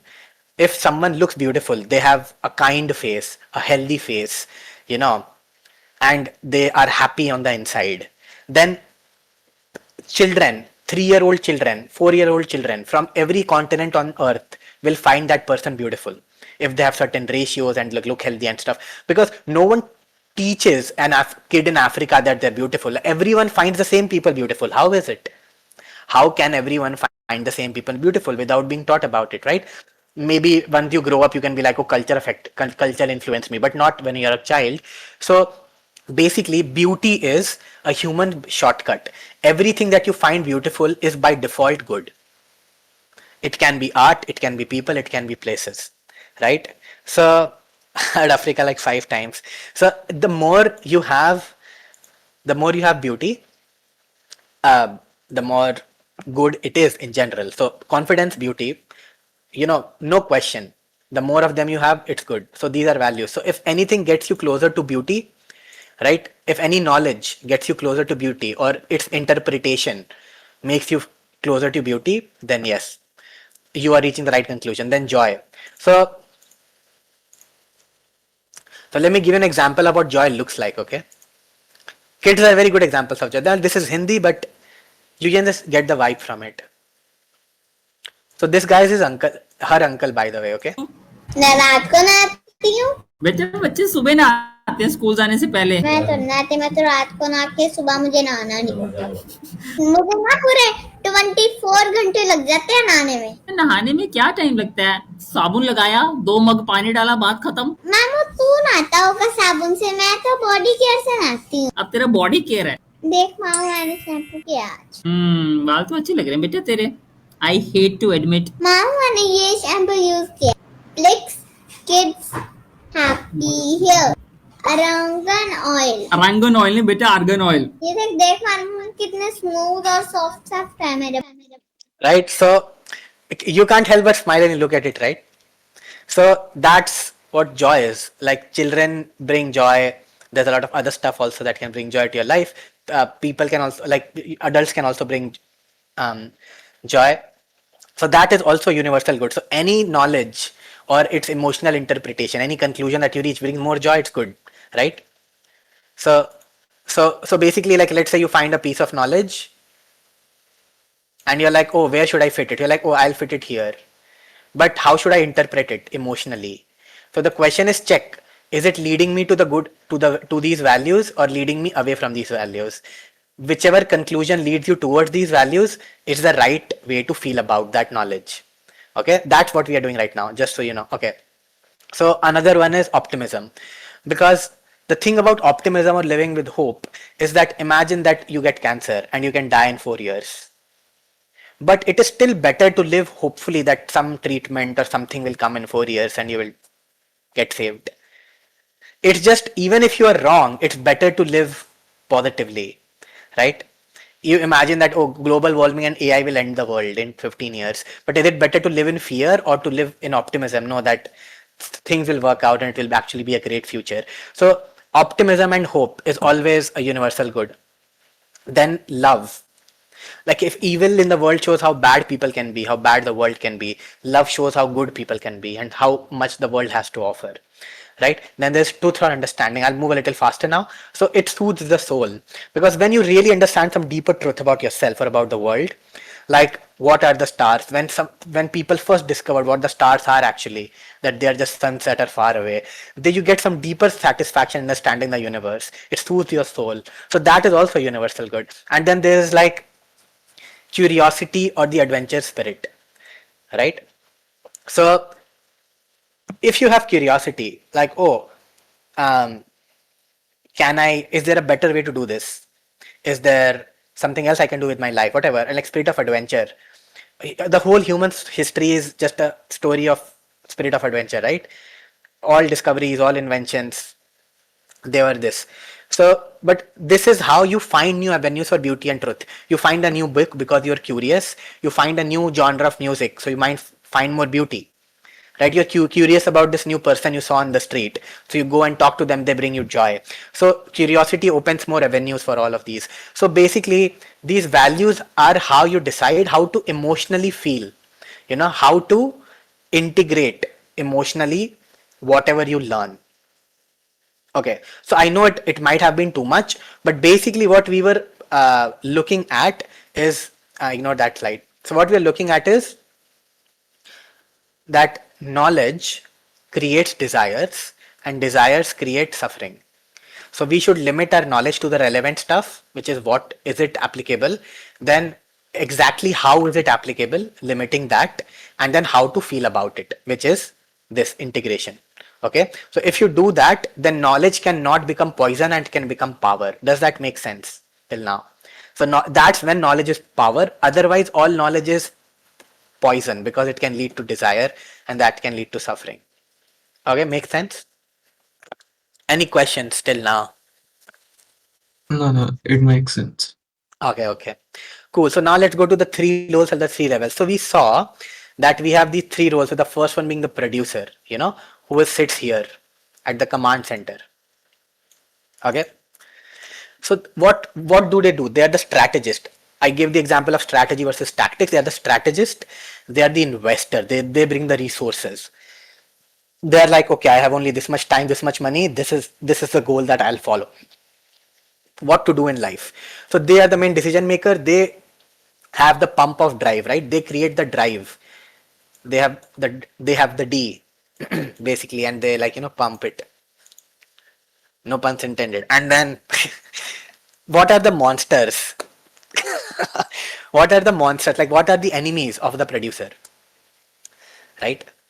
The enemies are self-doubt and uncertainty, because if you are not sure in your decisions, if you are like, oh, I have begun this path, but I'm going on this mountain trail, but I don't know if it ends, if there will be a cliff, if I can return before it's night.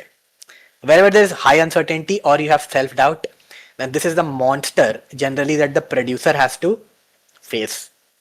Right? Now, what are the skills that the producer needs? And we will get to why we're discussing it, but for now, let's just understand the 3 roles, okay? So there are skills that the producer needs. One of the skills like imagination, right? Thinking outside the box. What should I do with my life? Creativity, right? Systems thinking. So should I focus on my physical well-being right now or social or blah, blah, blah, like just thinking it like a whole system from the bird's eye view. Perspicacity, which is a word popularized by Andrew Tate, which is basically paying attention. So people who are high in agency, they actually observe very carefully. They'll go to a party, they'll find this person, they'll be like, bro, your job is very interesting actually. Tell me more about it. Okay, wow. and they will try to learn everything from that person. They'll go to a business, they'll be like, wow, this business, there's this really smart thing that they do where as soon as you enter, they give you like a menu of like stuff that is on sale today or something, so oh, I can use this in my business in the future. So that's another skill, like paying close attention, not just like living life. This is a skill of the producer. Okay, taking ideas and inspiration. You're noticing what's the role of the producer, what are the functions that it does. Okay, so its title is a strategist or investor, but and it's the pump, that the pump it has it drive, right, but the role it plays it that it sets the high level goals, it sets the alignment and balance between the six parts. So it's like, oh, I have Sonia, like Sophie and Sonia, and like there are other people. Who else is giving JE here? Aiko is giving NEET, so applies to her also. Whoever is in 12th, like let's say right now. So those people will be like, I will just focus all my energy on JEE or this exam. So fuck my spiritual thingy, social thing, physical thing. Only the career is important right now. So it decides the balance, that right now this is the energy and resources that I'll allocate. So, okay. So now an example of this is basically think of the strategist hitting targets that someone can't see. There's this quote, right? That talent hits a target that no one can hit. Genius hits a target that no one can see. Have you heard of this? That's yeah. So the idea of the strategist is like thinking in a way outside the constraints of the system, not just accepting reality for what it is. You remember that high agency, they just don't accept the system, So for example, like we have Dark and we have Knoxville in our server who are also in 12th class, but they are making money. They have full-time jobs, right? Hacktaro is someone also who started jobs before 12th. They didn't give exams, JE and NEET, so they are doing something outside the system. And it's not like they seem depressed or something, they seem happy, they seem whatever, fine. So if you, as the strategist, you're like, oh, right now it's too late, but if I was in class 11th or if I go to college, then I look at people who are already earning money in college instead of waiting for me to get placed. I look at first year people or even people like Dark and Knoxville who started earning money in 11th, 12th. So after this exams, I'll talk to them. I'll find a way to, like, how do people do it? Because there is a way out of the system too, because someone else has done it, right? So this is an example of what the producer is supposed to do. Does it make sense? Yes, it does. Yes, it does. Okay. So now the question is this, okay? What are the values that help the producer fight the monsters and do its job, do its role? So out of all these values that we saw, okay, what are the most important values for a producer?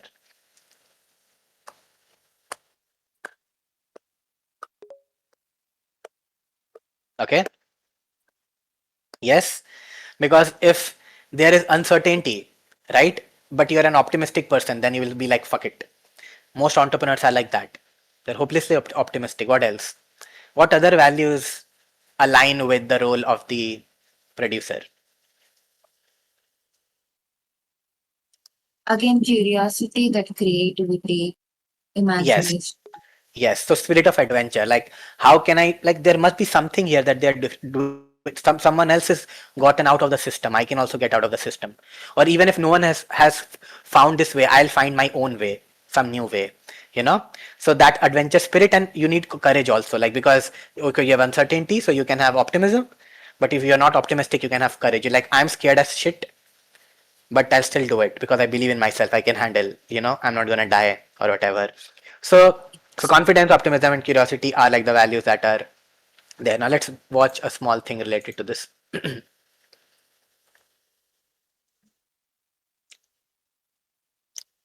This is the exact moment Alex Honnold had a mental breakdown while free soloing Half Dome back in. Okay, so This takes a few seconds to load every time this YouTube thing is, so sorry about that. But basically this guy, he does something called free soloing, which is that you don't have any harnesses or safety equipment and you don't have anyone else to help you. And you do rock climbing and it's a very dangerous sport. And as you can see, he has crazy optimism, crazy courage, right? And crazy spirit of adventure. He's like literal example of personification of those values.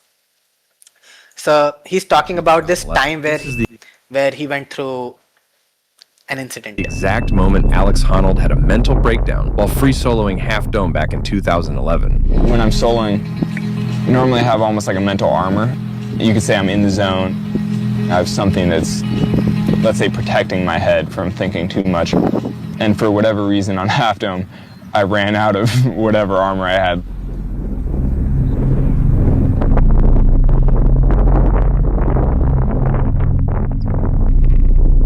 Found myself like 1,800 feet off the ground. I was like, what am I doing up here?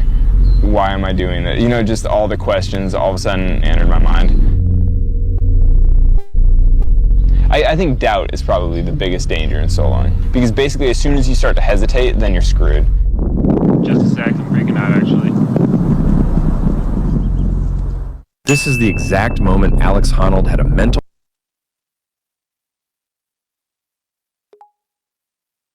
Okay, so like you can see, like doubt, right? Doubt is the biggest monster. And this person shows that he is not some psychopath that has some broken emotional system. He is a human, okay? But he has reached that level of values mentally by gradually pushing himself. So you will take a little bit of courage, you'll prop yourself up to be a little more confident, little more optimistic, and gradually you can do more and more crazy stuff. And when values become part of you, right, you become a personification of them, then they are called something as virtue. Like, so if I say that I believe everyone should be healthy, we should go to the gym, then it's my value. But if I'm going to the gym every day and I'm in my peak physical condition, then it's my virtue, right? So that's just one other thing that is noteworthy. But okay, now let's move to the director level. So the director is supposed to be the tactician, you know, not the strategy, the tactics. Like if I give you $100, don't think of some random way. You may use the $100 to make some money. And director decides where to focus willpower. You know, like you have a limited amount of willpower in the system and you can redirect it here, there, wherever, right? So that's what the main job of the director is, right? So what are the monsters? So the monsters are complications. So a lot of times we complicate things, right? So you can be like, oh, I will just read this chapter and go to the test.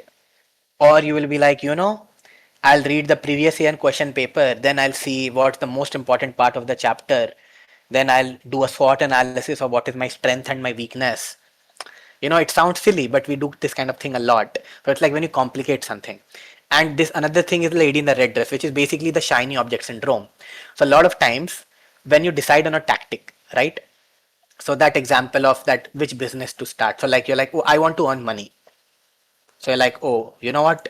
On the level of the director, of the producer, it's very clear that I'll focus everything on my career. Okay, let's say this was career. Okay, and the only thing that matters is learning skills, making money right now. And how can I direct most resources to it? Talk to my friends about it, imagine new ways. But then you spend 2 weeks learning about one business, then suddenly you're like, oh, you complicate it because you're like, you know what? No, I will not stick to this simple 1, 2, 3 step process. I'll use this complicated tool, then this like optimizing engine, then this Google, blah, blah, blah. Like I'll do the whole thing. I'll like do it like nicely, you know, and then you're like, no, this business model too hard, bro. Let me go to the like next business model, you know? So that's what lady in the red dress means, like distraction, right? And that's like the biggest monster at the director level. Okay. What are the skills? The skills are that you need to be an optimizer, that how can I make the most of my resources. So So this command center is like, I'm giving you, let's say, 2 hours and 2000 rupees a month to maximize your health in the gym.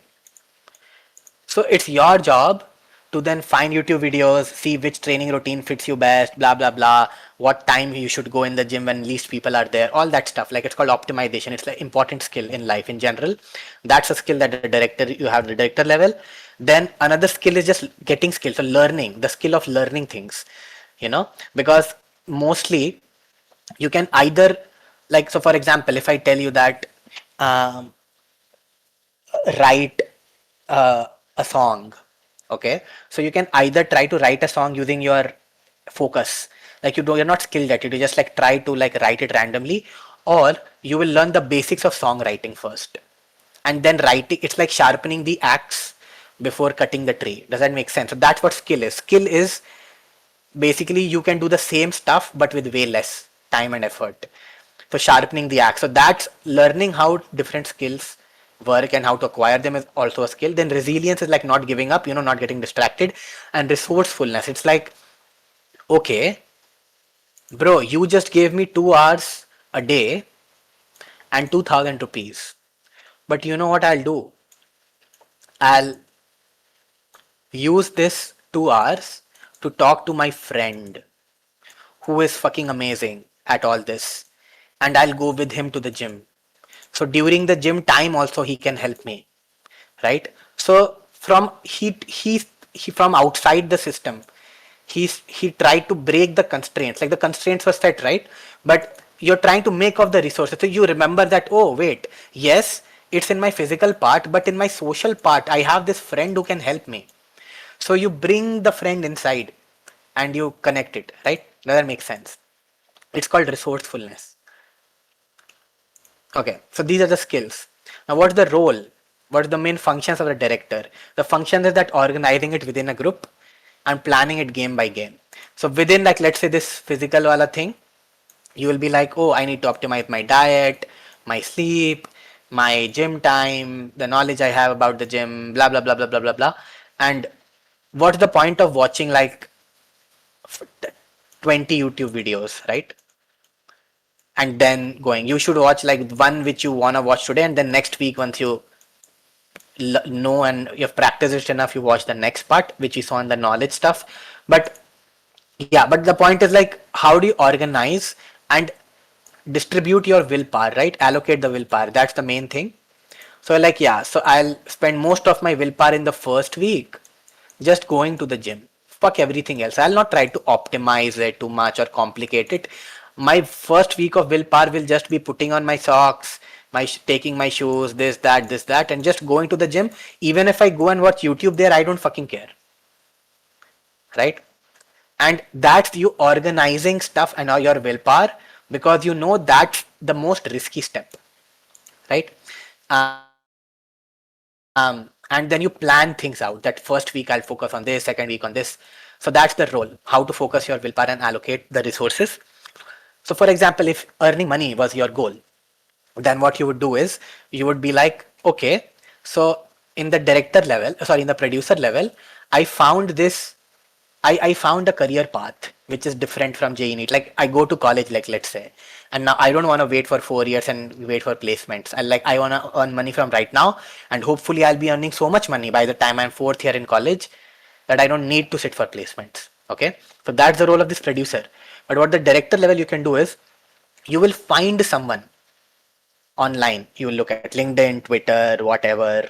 You will find 100 guys and you will DM them. You'll be like, bro, I'll work for you for free for 6 months, for 8 hours a day. Just teach me.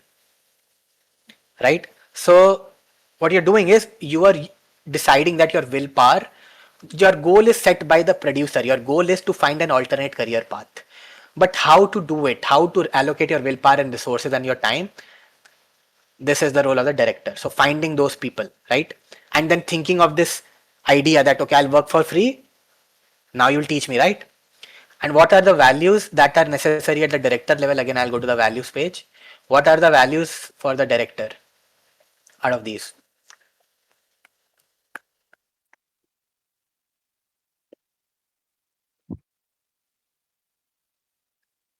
Optimism again? Yes, okay. Optimism works. Cool.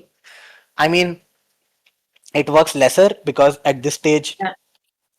you don't have uncertainty per se of your whole goal, but you do have uncertainty of tactics. Like, if I message this person, will he even reply to me? So that does take optimism. Yeah. So what else? Understanding, yes. Because yeah, because at this stage, whatever you're trying to learn or pursue, you need to really study it. If you're going to the gym, you need to learn the truths and the science behind it, the skills. The skills basically means the truths and understanding something, right? And then practicing it. And then what else?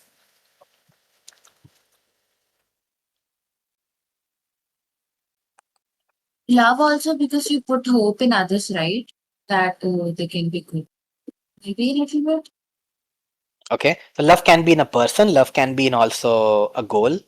So if you find joy and you love something, so for example, in this situation, my goal would be to love going to the gym as soon as possible. Everyone says that when they regularly start going to the gym, for example, or they start to make money, for example, there is a certain point after which they feel bad not going, right?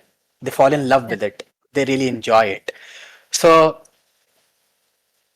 willing yourself, lying to yourself that this is fun from day one and getting there as soon as possible, you know, is yes another. So you, I hope you understand like why values are so important. Not only to see which pieces of knowledge are relevant and what emotional plane, but also at each level. Because the thing is, whatever knowledge you have, and then it creates a desire. Whatever you do, then if your emotions are wrong or not calibrated, right? Then they'll mess up your drive, which is the central pump, or your willpower, or your focus, and so it will be hard for you. So which is why it's necessary to check against what conclusions you're reaching by matching these values. Okay. Anyway, so now let's go to the last one, which is actor. So actor is just someone who executes. One is you know down in the weeds doing the dirty work. What are the monsters of the very easy to understand, right? Perfectionism. You're like, oh, I'll do everything perfectly. Procrastination. Context switching is like you do something for 10 minutes, another thing for 10 minutes. It leads to inefficiency. So these are the monsters of the actor, like, which acts on like a game. So when you're like literally going from here to here, working on something, that's what the actor does, right? Talking to the interviewer, the actor. So the skills are what the single most important skill, and a lot of people say argue that this is the single most important skill in life, is decreasing the time between an idea and execution, given that you have the resources, right? Assuming that resources are there. So, and determination to not give up. It's like when you're going through hell, keep going. So that's the idea. That's the most important skills of the actor, and the roles, that functions of the actor is that doing what needs to be done most efficiently. Right? I don't want to waste time, do things perfectly. If I can do something halfway, but it gets the job done, I'll get it done. Um, you know, if I delay it right now, next time it will like take me more time. So basically, doing it most efficiently, quickly as possible. And that example I gave of Sophie. So Sophie goes to college in first year, and she has decided that she doesn't want to sit in the placements. She wants an alternate career path at the producer level. At the director level, she has found some guy who will take her in like an apprentice for 6 months. She'll work for him for free while he teaches her everything. So her focusing, learning by doing, watching YouTube videos, studying, making notes, all of that during those 6 months, how much can she get out of those 6 months? That guy teaches her one thing, gives her one homework, can she do it immediately instead of waiting for 3 days so that he can give her the next task? That's what it looks like, right? Okay, Rio, no worries. Thanks for staying. Thank you. Thank you. Thank you. Yeah, we can catch up on the recording later. Okay. So now, what are the values? Actually, you can do the value thing as a homework. We don't have that much time. But what values does an actor need to have? Okay. Okay. So now so this is the first way. The first way to reduce suffering. So the first way to reduce suffering is to reduce the knowledge, which will reduce your desires. Limit the knowledge, right? Reduce the desires, which will reduce the work that you have to do. And every work inevitably comes with some amount of suffering. Okay? So that's the first way, that just avoid desire in the first place. But the second way is you can reduce reality, because if you look at this, okay, this was what, matter and antimatter, right? Matter, antimatter. If one disappears, other disappears. So yes, you can eliminate desire, but you can also eliminate reality, right? What do I mean by that? Because just understand, if you eliminate reality, then this desire also goes away, so this game stops. Okay, so what do I mean? So let's say that you are like a very short guy, you're an ugly girl, right? But if you try dating apps, or you try to hang out with those cool kids who care about looks a lot and all that, and girlfriends and yes, all that shit, what will happen, right? Yeah, let's say, I mean, doesn't tell that I'm both short and ugly, so too bad. So basically now, for that person, it is it is rage bait. Yeah, so let's say this guy decides, this type of guy or girl decides that, oh, you know what, I'm gonna play the dating game. I'm gonna play this game in my social life. Sorry, this is, let's say, social, and one of the games I'll be playing is like dating game. I'll like have the best date, like most coolest boyfriend ever, whatever, blah blah blah. What will happen to them? They'll probably suffer a lot, because it will just take them more work to win at that game. Fair, right? Takes more work for the same desire, causing extra suffering. So that's why it's important to force yourself to only play the good games that align with you, because if you play stupid games, then you win stupid prizes, which is most of all suffering, like mostly suffering, right?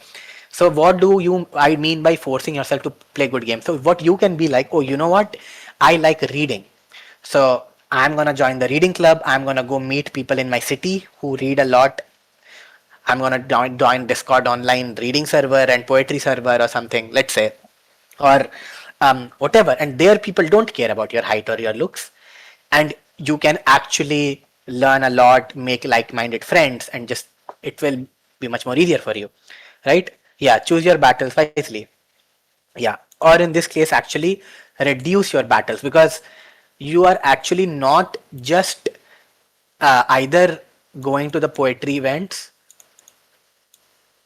sorry, going to the poetry, bro, what's going on, why is it so thin? Oh, sorry, my bad. Is it correct? Anyway, so, or you're doing the dating game. Most people are doing both. Okay, that's the problem. Most people are doing this also, this also. They want to play all the games possible. They're like, why can't I do everything, bro? You know.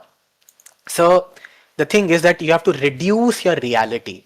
You have to be like, I'm never gonna go on a dating app. I'm never gonna talk about this boyfriend and girlfriend and all this shit in college. Like Sophie's like, I'm not gonna talk about them because I feel like I'm ugly. Maybe like future or whatever. Like right now, I don't want to hang out with the cool kids and discuss and gossip about all this shit. Right? So she just reduces her reality. She limits her college experience. So in a way, she's limiting her reality, but it actually is helpful, right? Because leads to less suffering. And most times you can actually do it by leaving yourself no choice. The quickest way to become what you want to become is by leaving you no choice but to become that person, right? So for example, let's say you want to go cycling. So you're like, I want to cycle for 5 kilometers. So you should cycle 5 kilometers, like 10 kilometers. So you should cycle for 5 kilometers one way, like one way 5 kilometers. So now you have no choice but to cycle back the 5 kilometers. So it's total 10. You leave yourself no choice, right? So all those thoughts and desires will not come, that should I rest, should I let it be, should I give up. Similarly, if you surround yourself by people who are hardworking, high in performance, all your friends are like high agency people, then if you are being a lazy ass, then you will be like, I lose respect in front of all these people, so you'll work hard too, right? Or let's say you're like, I'm gonna work on my health, so I wanna do 10,000 steps every day, right? Let's say. So what you can be is like, I need accountability. So what I'll do is I'll leave myself no choice. I'll tell my father and my best friend and my girlfriend that uh, like I'll make a Google account which tracks my steps, and I'll be like, all of you log into that Google account so that they can see my steps. I cannot lie to them. I cannot just lie. I can just be like, bro, like you can literally see it anytime, what time of day and everything. So now you leave yourself no choice, because now you respect, right? So, or you can put money on the line or for something, like, you can make a bet that if I don't do this, then I'll pay you this much money. So a lot of times you can reduce reality by leaving yourself no choice. So that's one way. So again, so one way to reduce suffering is to reduce the knowledge of this, so do you have less desires, or other is just to reduce the reality that you're exposing yourself to. By lying to yourself, you lie to yourself that my world is limited to this. Dating apps don't exist, right? Again, do you start to see why lying to get ahead is a topic of this? Anyway, so yeah. Third way is that eliminate desire with zero work. Okay, so like let's say I have this desire, okay? There is a way to eliminate desire with zero work. He rocks in real life, bro, atomic. Yeah, so what does that mean? How can you, so what I'm saying is that you cover this, okay, this distance, but you have zero work in doing it. How? Bro, what happened to my zero? Okay, you what you do is you just decide that, okay, so previously we saw that knowledge can create desire, right? So we should limit our knowledge only to what's relevant and then have the appropriate emotional response to it. But what if something is already present?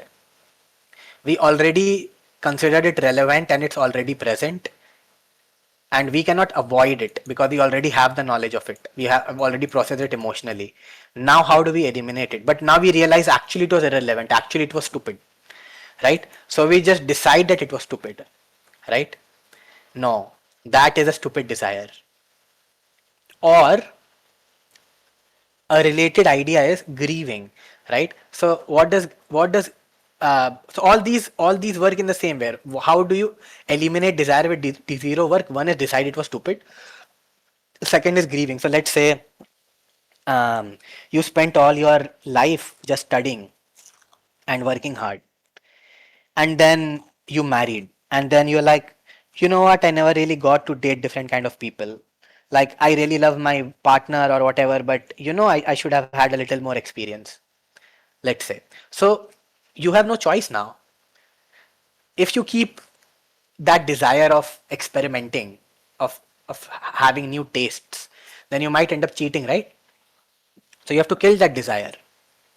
You know that there are so many different type of women, like my women is like, my wife is one type of women, but there's so many different type of women. They have like different body types and different personality types, and there are different preferences in bed and whatnot. So like you have all this knowledge now. You've heard it from friends, from some people. So like, what do you do now? So only thing you can do to eliminate is, one of the things you can do, just grieve it. You cannot you cannot avoid it, so you can face it, you can grieve it, like like grieving someone's death. It's like you choke the desire with your hands, and you grieve it and give it the respect it deserves. You don't tell yourself that no, this is a stupid desire. You are like, no, this is a fair desire. I actually spent so much time working hard that I didn't talk to any people in my life. But you're like, but I'll kill this desire and I'll say goodbye to you, but I feel so bad, and if I could have done it again, I would have done it differently.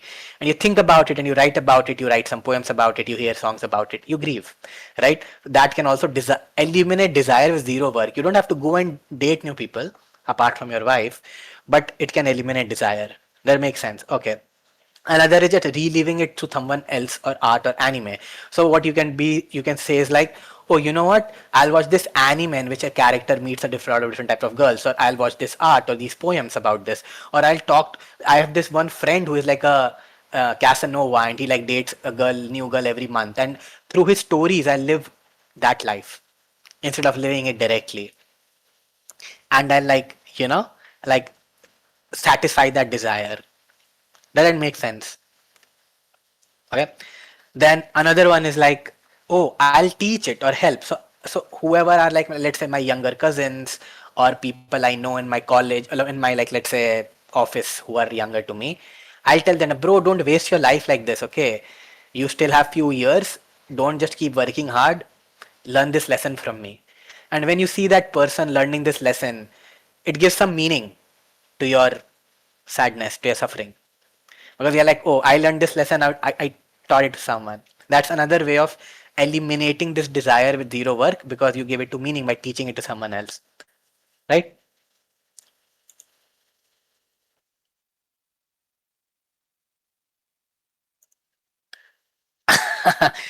Okay, so next, break patterns or travel. So another way is that a lot of times we have this desires which slip through our knowledge filter. Okay, we should have not had that desire, it's a shitty desire, and we don't even realize that they're so stupid. But what happens is, if you break the pattern of your life, if you go and travel, right, for a week, then you will notice that a lot of things you thought you wanted to do every day, you don't want to do. You don't want to keep watching that YouTube channel. You didn't even miss it during this week. You didn't want to watch the news or this Big Boss ka episode. So whatever falls away when you travel or when you break the pattern, that's a sign that you should let go of it, because that was probably a desire that was not integrated and doesn't align with you on the high level, right? So you didn't catch that it was stupid and useless, but it was useless, otherwise you would have not let go of it even though you're traveling. That makes sense. So this can also eliminate desires with zero work. Okay, so this is the third way. Like, this is the third technique. The first technique is just avoid desires by avoiding knowledge. Second is reducing reality, reducing by lying to yourself. And the third is eliminating desire with zero works. Now the fourth is having dissociative personality disorder. Okay, screen look like some noble line art. What do you mean? Okay, so let me ask you something, and to remind you, dissociative personality disorder, what that means is that I will be dissociated,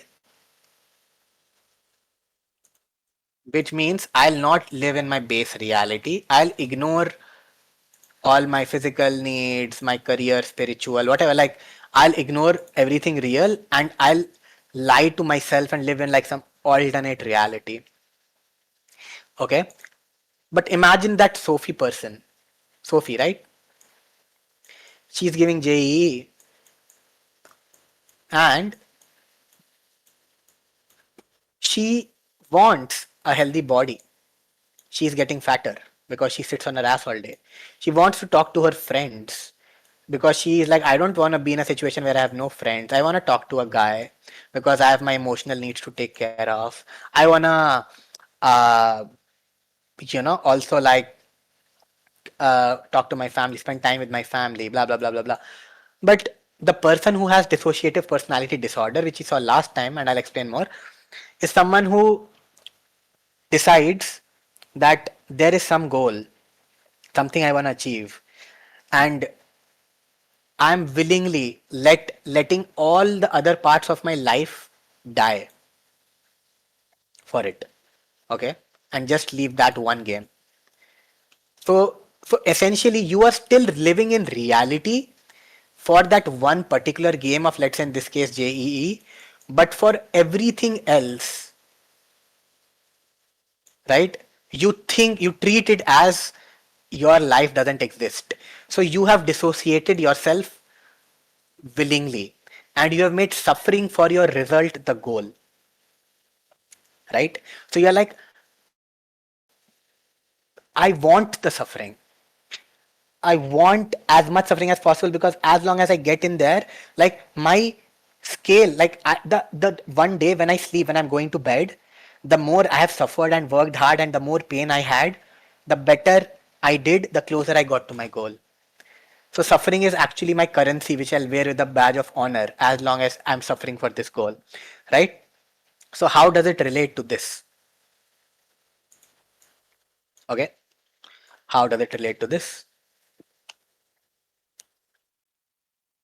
For this diagram, we saw that this was peace, right? This line was peace. And this A plus B is equal to work. So what happens to this diagram in dissociative personality disorder?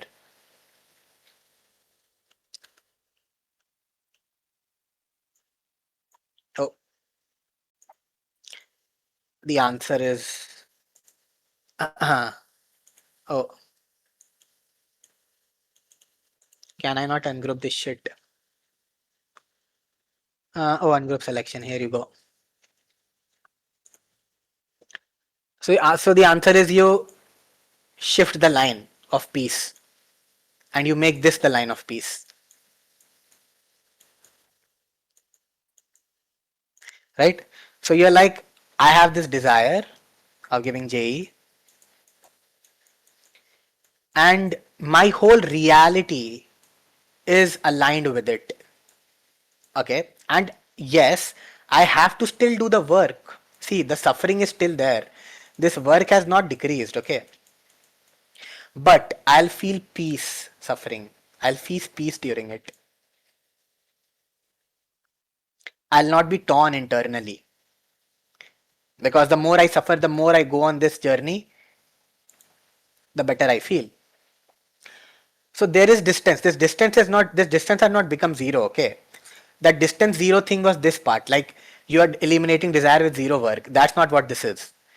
But you just make it feel like zero. So there are three traits that we looked at from that Professor Zhang's video. You're desperate. For JE, Sophie is desperate. She's competitive. She wants to win, and she's transgressive, which means she isn't afraid to break the rules. She will lie to her friends, cheat in exam, whatever it takes. And that kind of person has what's called a dissociative personality disorder. So she will make it his own goal and align everything with it.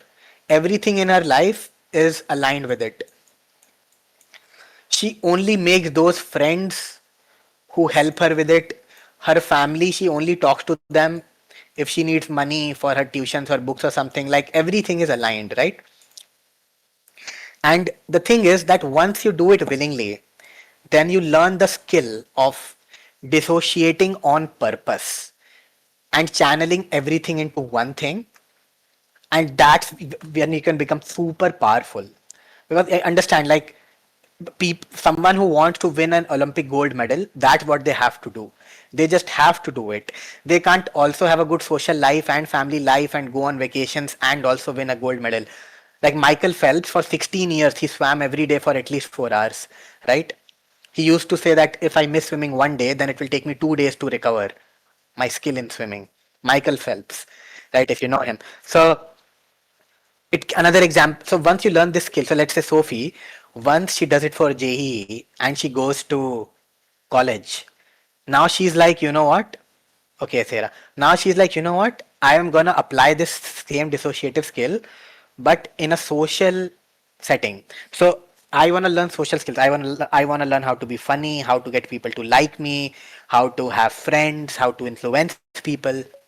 So what she will do is, she will she will change her whole life towards it. She will look after her body, so she'll join a run club. Okay, why?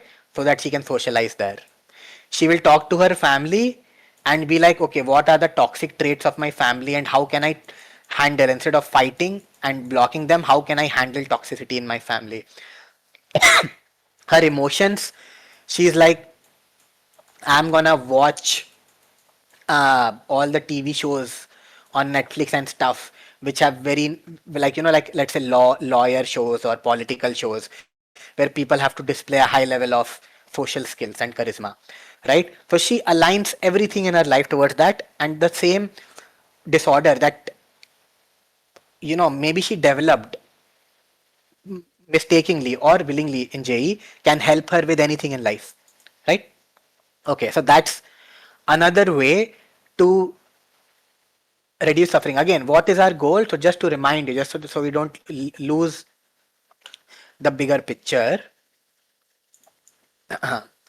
The bigger picture is that we have desire, which creates and the reality as a like a mirror, and there is some gap which creates work, which creates suffering.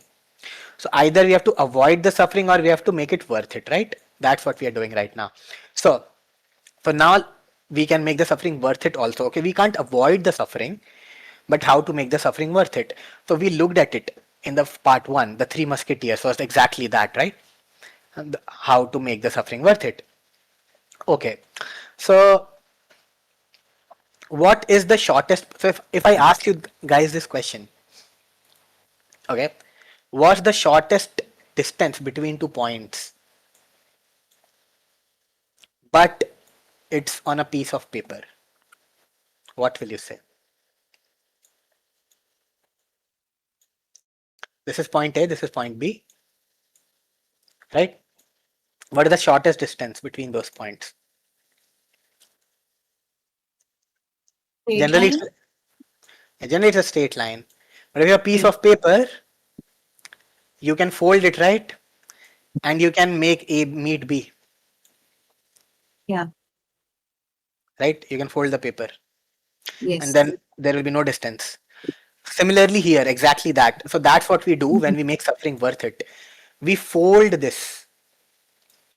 Okay, so you still, even though you fold the paper, you still have to travel. You understand? You still have that line still will exist. If you draw a line on the paper, it will still exist. But it will feel like you arrived. Just arrived. Because all the suffering was worth it at every step. So it will not feel like suffering. Right? So there is still work, there's still suffering, but it will not feel like it. So you're folding the paper in this rank 5 thing. Okay. So we looked at these three schools. The first school was from school was of Freud, which is the school of pleasure, right? But if you go too far, there's a risk, obviously, which last time we didn't discuss. But obviously, if you go too far with pleasure, then you can get an addictive brain. People who get addicted to drugs, this, whatever, sex. And the solution is very simple. That uh, by the way, I'm not going to explain all the three schools again. Just watch part one. But the first idea is that you can give your life pleasure and find pleasure in whatever you're doing to make it worth it. Or it can directly be in the activity. So like, let's say you are finding pleasure in the gym, or you are feeling pain in the gym, but you are finding pleasure in other areas of your life to balance the pain, right? But the risk is that you can get addicted to pleasure and your dopamine circuitry will fry. So in that case, there's stuff like stare at the wall for an hour or dopamine detox. I'm not gonna link or explain. You can just like watch online, right? So that's what happens when you push it too far. The second was achievement. So yes, it can be suffering. So for example, like let's say I tell you that you have to learn to cook in 1 month. Okay. Extremely painful process. You'll fail a lot of times. You might burn yourself, cut yourself, blah blah. You can't even eat all the food that you made. You have to throw most of the food. But if I tell you that in 1 month, Narendra Modi will come to your house and you will have to feed him your food. And suddenly, what happened? Like it can be anyone. Like I'm just giving an example of Modi because everyone knows Modi, right? What will happen? Or you'll be like, you can work in the Rashtrapati Bhavan, right, where the president lives, and serve food there for a day to all the delegates and politicians. You'll be like, wow, it will be such an achievement. I'll get so much status and power and like credentials, right? That is the Adler school. That if whatever you are suffering, whatever you are doing, if you have a goal attached to it, or you can find some goal, then it can give meaning to it. But it can be taken too far too. Like in last time we saw that there was that guy Alex Hormody. He said that I've made so much money in business, but now I don't feel any emotions, right? And I've reached this set point in my satisfaction. So the idea here is that when you push it too much, when you become like monk mode, you know, like people who go into monk mode, you might have heard of this term online as well. It has to be for a phase of your life. Sometimes people just forget. They just suffer for suffering's sake. They are like, yeah, I'll just they are very rich now, but they still keep pushing for more money and this and that. But in that situation, you have to select a goal in which resonates with your heart, you know, and then you can add these two. You can add some pleasure, and you can add some little stuff in life, right? That give it meaning. Like you can play with your kids more, right? If you take it too far. But again, attaching a goal, a meaningful goal, can make it feel like the paper has been folded, right? And that there was no suffering. It was all worth it. Okay, the last school was the school of Frankel, which is giving meaning to your suffering, and the meaning will make it worth it. But it can also be taken too far, right? Because let's say in your life, what you can be is like, you know what? I will just become a monk, like literal monk, not monk mode where you give up everything and work hard. Like literally you become a monk. But monks actually have no utility to society, right? You'll be like, I'll just stay at my home, I'll just chill. What's the point of working so hard? I will just like do some random job at some point. But you can take it too far, because it's the shortcut to getting peace is that you have no desires, right? So you will just say no to everything in life. But that means you have to say no to responsibility also, utility also, and you can become insane, right? We saw that quote from The Underground Man by Dostoevsky, how if you give a man everything, he will just create drama to feel human. Like if you have a relationship and everything is going perfect, then often the girl will create drama to feel something, you know, to also feel some negative emotions too. So the idea is you can take it too far too, but that's how you also solve this problem of living in this painful world, that you can, you know, make these 2 points meet by folding the paper over, by giving meaning to the suffering. Okay, so now what's another way? There are like more ways to do it. What's more ways? Can you guys think of more ways based on this diagram? More ways to either eliminate desire, okay, or to eliminate reality, or to eliminate the work. What else?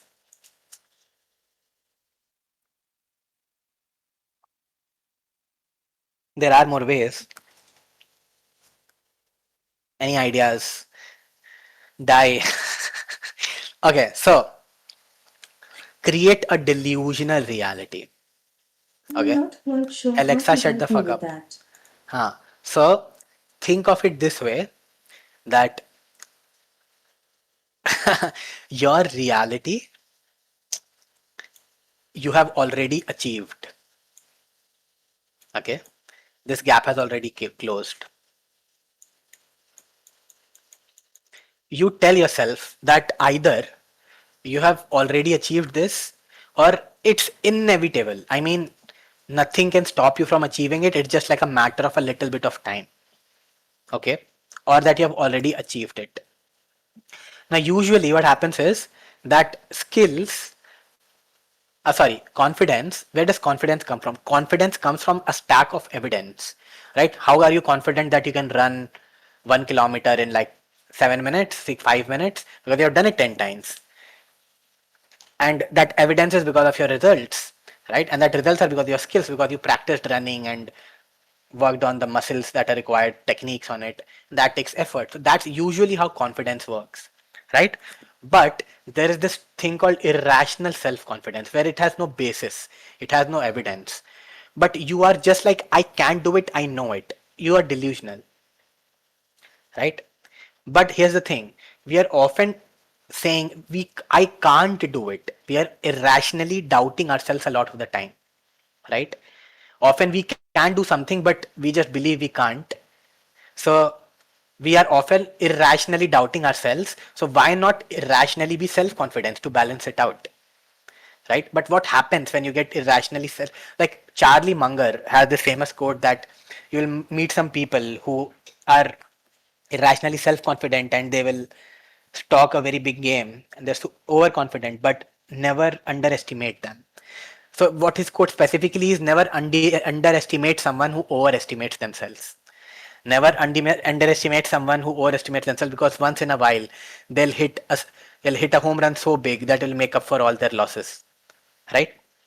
So that is the idea of irrational self-confidence. It's with girls also, dating also. Like if you look at dating advice, the first thing that they say is assume that the girl is already your girlfriend and try to talk to her like that. It will solve 90% of your anxiety issues or whatever, right?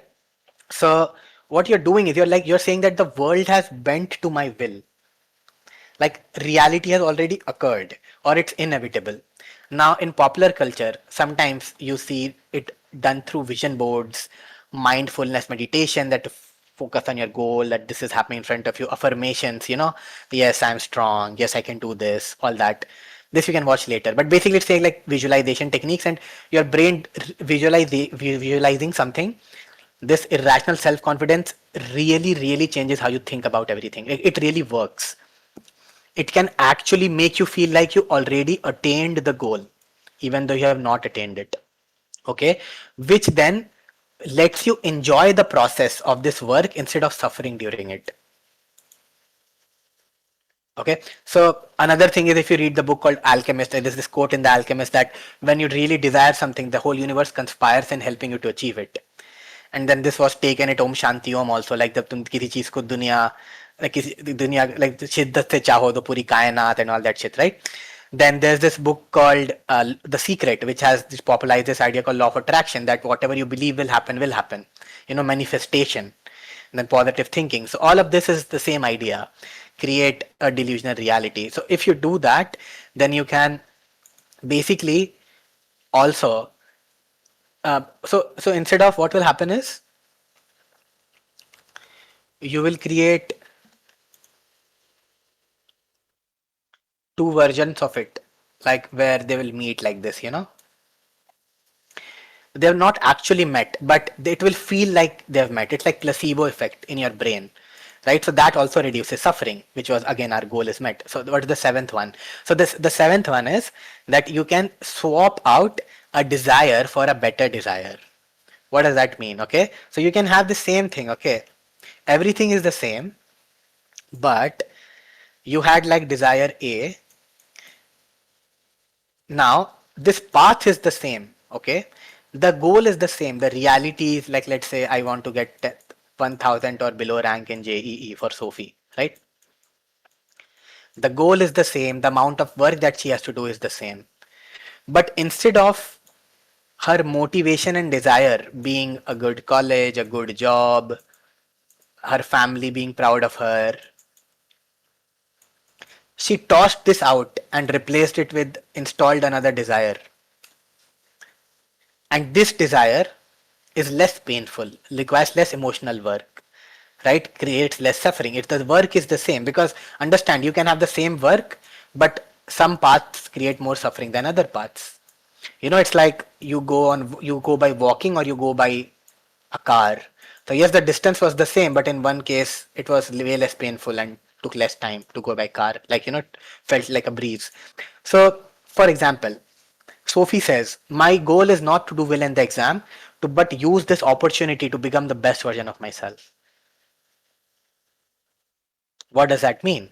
She'll be like, I'll try to work as many hours in the day as possible. I'll learn all the patterns of self-sabotage I have, my coping mechanism, best techniques of studying that suit me, what food helps me, what smells make me feel better, what people lift my mood, what routine is best for me, what note-taking methods are like my most efficient, and what revision strategy is like my favorite, right?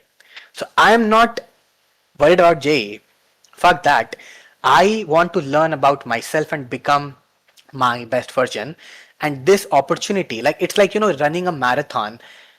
If you once you are run 30 kilometers out of 42 kilometers, you have reached a plane, a plane of consciousness and emotional plane that you can simply not get by not running 30 kilometers. There are certain things in life that you cannot replicate. You cannot replicate how a breakup feels. You cannot imagine that I had someone who I was dating for 3 years and now I broke up. You cannot imagine it. Like in a gym, you can replace a real weight by a fake weight, but there is no emotional weight that can be faked. A fake emotional gyms don't exist in the fake world. The emotional gym comes to you. Like you can go to the physical gym, but there is no emotional gym. Emotional gym comes to you like randomly. One day you will feel anger, one day someone will break up with you and you have to deal with it. You cannot yourself create any practice of going to the gym and stuff. Do you understand what I'm saying? So what you're saying is this JE opportunity. Sophie is like, I'll never in my life will I have an opportunity where there's so much syllabus. I have to work for two years for one exam. Everything is on the line. There's so much pressure, and I'm so young, and the whole future is ahead of me. So this amount of pressure and potential, my and every day I'm focusing, and my brain is like so good with memories. I've become so good at working hard. I can learn any skill I want to. Literally, like my brain is getting sharper and sharper and sharper. This time will never come again. I'll use this time to learn my best revision strategies. Only JE can put the pressure to turn this to me into a diamond, right? This pressure cannot be faked. So that's what her goal is. So also sometimes we aren't aware. Sometimes maybe Sophie's goal is to become the best version of herself, but she's telling herself that I just want to please other people. She actually wanted to just be proud of her own self. That was her actual desire. She just realized it, and suddenly that whole desire that was A actually became B, and she replaced. Now she sees the true desire, like it's a better desire, right?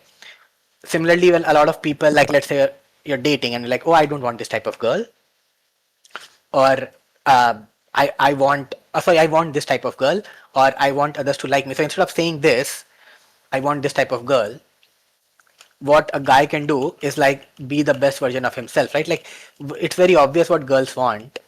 So if he really wants to attract a girl, he can be like, okay, my dream girl would want these things in a guy, and I'll just become them, right? So his goal is still that, but his desire has moved from getting the girl to building himself. But the goal will be the same, right? Similarly, I don't want others to like me. Like a lot of people are like, I don't have friends, people don't like me. So imagine that if you have a social circle where you feel don't liked, what you can do is you can be like, oh, I want people to respect me. Everything is the same. You're like, I want a better social circle, right? That's the goal. Better social circle. And people come to you for more things, they smile more at you, help you. But instead of doing it via making them like you, by being the joker of the group, by helping everyone, blah, blah, blah. You're like, you know what? Fuck it. I'll run a marathon. Because then they'll respect me. And if they respect me, then they will also give me things and talk to me more and like me more. Right? So you swap the desire for directly getting them to like you by earning their respect. Right? So, or you can be like, I'll make myself proud. I don't care about if others like me. If I like me, that's fine. And then others will automatically like me too. So this is an example of how you can swap out a desire for a better one, which will, even though the distance to be covered is the same, instead of a bicycle, you're going by a car. You know, it's way more pleasant because you've swapped out the desire. Now we have come now. Okay, so we have already. It's like been 3 hours. It will take like let's say half an hour more max. Okay, but stay with me, guys. Stay with me. Do you want like 5 minute? Any questions, by the way? Okay, yeah, like 5 minutes, like 2 minutes break. Okay, do what you want to do. Any questions you can put in the chat.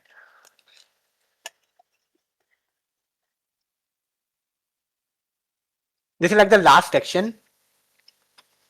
We have like So basically, what we will do is we'll be like, we can actually also increase the agency, right? Because agency is the ability to getting things done. So if everything else is the same, but you have more agency, then also you will have less suffering because you can just get things done quicker and easier. So we look at how to increase agency. We have two methods and then we are done. But but this is related to the four horsemen, you know. Ego 30 minutes or so. Okay. Take a break, guys. Couple minute breaks, okay? Yeah, I'm just chewing on something. Okay, ego. Okay, guys, 2 minutes break.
Oh, ego is going. Okay, ego. Bye bye, bro. So wait, what do you want us to do, ego? You want to disconnect us?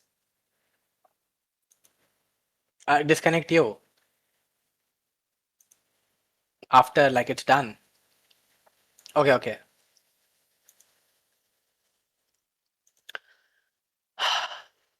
Okay.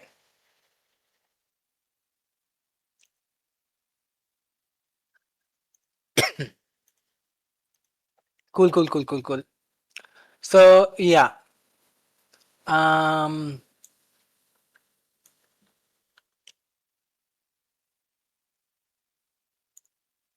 Okay.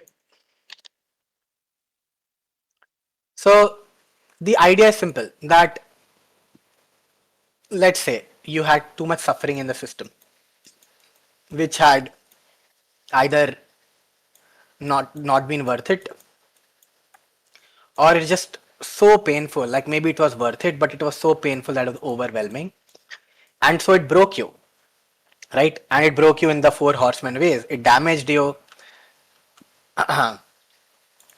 It created damage. It created trauma, depression, dissociation. And the idea is simple that sometimes you cannot just rely on your willpower and your drive and stuff to get things done. You have to take the sugar out of the piss. Like if let's say you have some water and you piss in it, then you cannot be like, I put some sugar in it and it's fine. If your hand is fractured and you're like, I'll massage and build up every other body part, no, your hand is still fractured, right? So I know, weird example, but that's what it says in this video also. But the point is that agency was again the ability to just get what you want, right? Being resourceful enough and stuff. And it had like we know that there are three agents: the actor, the director, the producer. And the actor has focus, the director has willpower, and the producer has drive. And we know that basically when we have high amount of agency, that basically means that we are better at being these three agents. Okay, the better of an actor you are, director you are, producer you are, the better agency. Like these are three agents, right? Agents, agency, right? The better your three agents, the better you have you are with respect to agency, right? High agency.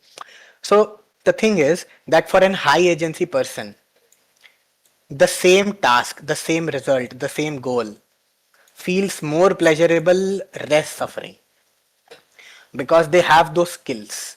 They have the pumps of willpower, drive, and focus. They have the pumps, they have the skills to beat those monsters at every stage. They have the values, right? And they have the skills to do the work. You remember the values of optimism, beat uncertainty, and all that. So anyway, so the point is that increasing the agency of the system also leads to less suffering, or making suffering feel like it was worth it. Okay, so the first way is to obviously reduce whatever bad stuff has happened to you, because the damage makes the line squiggly, remember? The trauma creates blockages, remember? Depression reduces the whole emotional flow of and decision making flow of the system. And dissociation also does the same. It makes the drive zero, and essentially no more oil is being pumped, right? Because the drive is zero. So all the tasks basically become like harder and longer. So one way is to increase agency is to solve the four horsemen, right? So again, I have over explained this anyway, but so the example is like, let's say you have exam tomorrow, and today Sophie is doing everything. She's writing poems, she's cleaning her room, she's like, like ordering stuff for mom, whatever, but she's not studying. So that's an example of where she's functioning, but her agency is broken, right? Okay, so when you have damage, okay, in damage it's very simple, that in some of the parts you have squiggly lines, remember? Like let's say whenever there is a conflict, instead of resolving it, Sophie makes it complicated by getting angry all the time. She's trained to be angry. So what happens with damage is, how do you fix damage? How do you repair damage? Right? One is that targeted inspiration or targeted motivation. Okay, what do we mean? So Sophie will look at clips of people who are dealing in conflicts. It can be in a TV show, it can be in a big boss, it can be whatever. And people who are doing like politicians, anywhere where people are dealing with a conflict where they were not being angry. Okay. When she looks at that person, she's like, if that person can do it, I can do it too, which is what inspiration, right? That's what inspiration is. But it's targeted inspiration. It's not like general inspiration. Or another way is like, I can do this, which is motivation. Okay. So the difference between motivation and inspiration is like, I can do this too. Motivation is like, I can do this. Okay. So, or she'll have targeted motivation. So targeted motivation is like, oh, I'll watch I'll watch videos of uh, how to handle myself in an angry situation. Like, I need to breathe. I need to like clarify what they were saying in my words so that they agree that that's what they said, whatever. And I'm like, you know what? I can do this. I'm motivated. Like from next time, I'm gonna fucking fix it. That's how you repair damage. Other ways are music, dance, environment. You can watch this later, and I think it's nothing related to this. Because sometimes, if you are just in a good mood, like let's say Sophie's in a really good mood someday, then she probably won't like again get angry at the same conflict and cause more trauma and more damage, like more suffering, right? So damage can be countered by a good mood too. So if you are like a dancer, like you whatever music, that some tough conversation is coming up, so you can change your environment to have a great mood, and then you can stop that cycle of repeating that same pattern and that squiggly line. Okay, bye Atomic. Low key interesting. Thank you, welcome. Bye bye. Okay. But the best, most reliable way to fix damage is building systems, habits, and accountability. Okay, what does that mean? Let's say you want to go to the gym. Okay. So, system is like, I'm gonna sleep at this time, I'm gonna wake up at this time, this is my shoes, this is my Monday workout plan, Tuesday workout plan, everything is laid out. You have to have no mental decisions, you have to just go and do it. Right? And I have made the system such that like it's very close to me, the gym is very close to me, blah blah blah. Habit is that you force yourself to go to the gym till you can't live without going to the gym. And it can be at any time, it can be random time of the day, no matter how late it is. You start working out at home, doesn't matter, but you focus on building that habit. You're going every day, even if you're not doing anything, just going there, even if for 5 minutes. And accountability is like, oh, I have a friend or a trainer, and now when I go, then he's there to like ask me, bro, why didn't you come today? All of these, habit system and accountability, decrease reliance on what? They decrease reliance on what?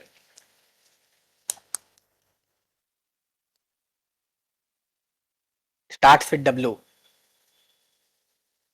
If something is your habit, if you have someone to keep you that's keeping you accountable, if you have a system for it, yes, willpower, right? So when you have these, you don't need that much willpower. So if you look at it in terms of the diagram, so willpower was the middle pump, right? The willpower was here, like this was drive, system level was willpower, and then action level, execution level was focus. So what you do in damage is that you take the uncertainty out of the equation through this. So let's say what Sophie will do is like, every time I get angry during a conflict, I'll note it down and I'll do 20 push-ups. Okay. And I'll try to reduce it every week, how many times I'm getting angry in a week during a conflict. Okay. Or she'll make it a habit that as soon as I get angry during a conflict, I'm going to immediately apologize. I'm going to say sorry, and I'm going to not be angry. No matter how painful it is, like I'm just going to do it till it's my second nature. Or accountability. She's like, mom, dad, boyfriend, ye, wo, blah, blah. Every time I get angry, just stop talking to me. Just cut the call. If I get angry, we're discussing, just cut the call. Remind me that I'm being like an ass again. Right? So this can heal damage. Damage can make the squiggly line straight, and that can lead to more agency in the system, which leads to less suffering. Okay, so that's damage. Now trauma. Okay, let's look at this. So I'm going to show you something like a little disturbing, but that's what trauma is supposed to be. But the point is, most of us are actually living very protected lives. In our ancestors, they saw war, death, disease. Everyone's siblings were dying the other day. Your dad could die anytime. Your mom could be raped any day. Like, you know, all that stuff. So we are very relatively protected. Oh, it's not showing me this. Anyway, but this was the video about kind of like Epstein file kind of video. Like a girl was talking about how they killed and ate children and mutilated them and stuff like that. Okay, so that's what. So we should first of all be lucky that we don't even have that much traumatic stuff these days. But if we want to fix the trauma, okay, what does fixing trauma looks like? So see this. So in this situation, this video, there was a girl that was like 6 or 7 years old, and she was saying that in our school that they do this secretly. She was also a 6-7-year-old girl, and in this situation, there's a 6-7-year-old boy, and look how her mom reacts. Okay.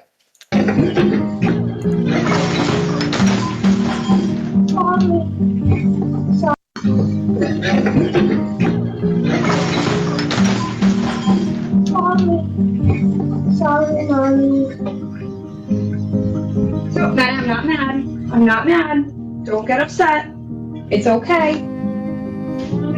Bennett. Yeah. Come here. Hey. Yeah, go get shoes. Here, I'll go get shoes. Shut up. It was an accident. It's okay. I'm not mad. Here, look at these cars. Okay. So basically, the point is that you will have people that will not do what caused the trauma. Like, you know, they'll act in a way that will like heal you, or it can be also the system. So for example, like Sophie, like she gives JE, right? So instead of JE, like let's see, she writes SAT.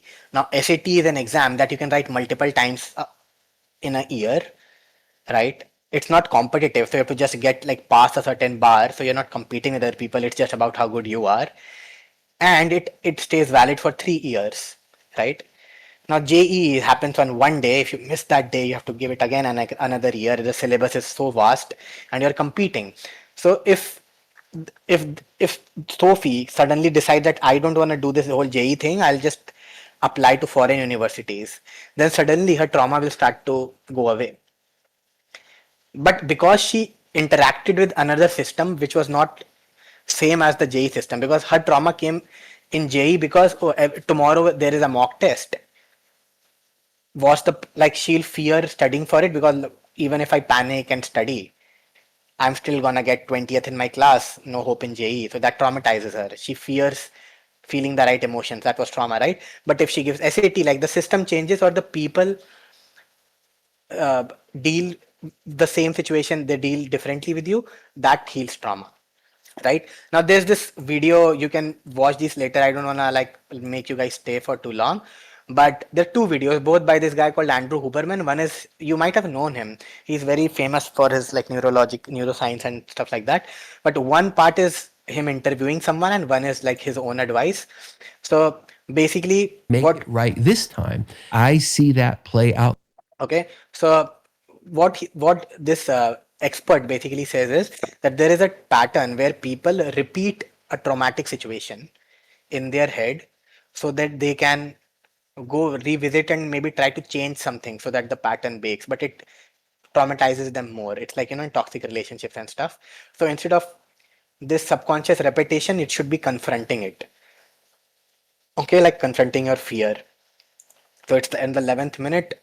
Let's watch like few seconds. Clinically over and over again. And why do things get better? Because we go to the trauma and we unlock it. It's not hidden inside where it can control things, right? We bring it to the surface and then we can take away its power. The thought about the thing, the event, or events, plural, evokes this arousal, this internal state. Makes some people feel sleepy and exhausted. Other people feel really anxious. Other people feel angry. I mean, that arousal has all these different dimensions, as you know. it's clear we need to confront these things. And so how do we deal with arousal? How does one take what they feel inside about something shameful? What do you do with it in a moment?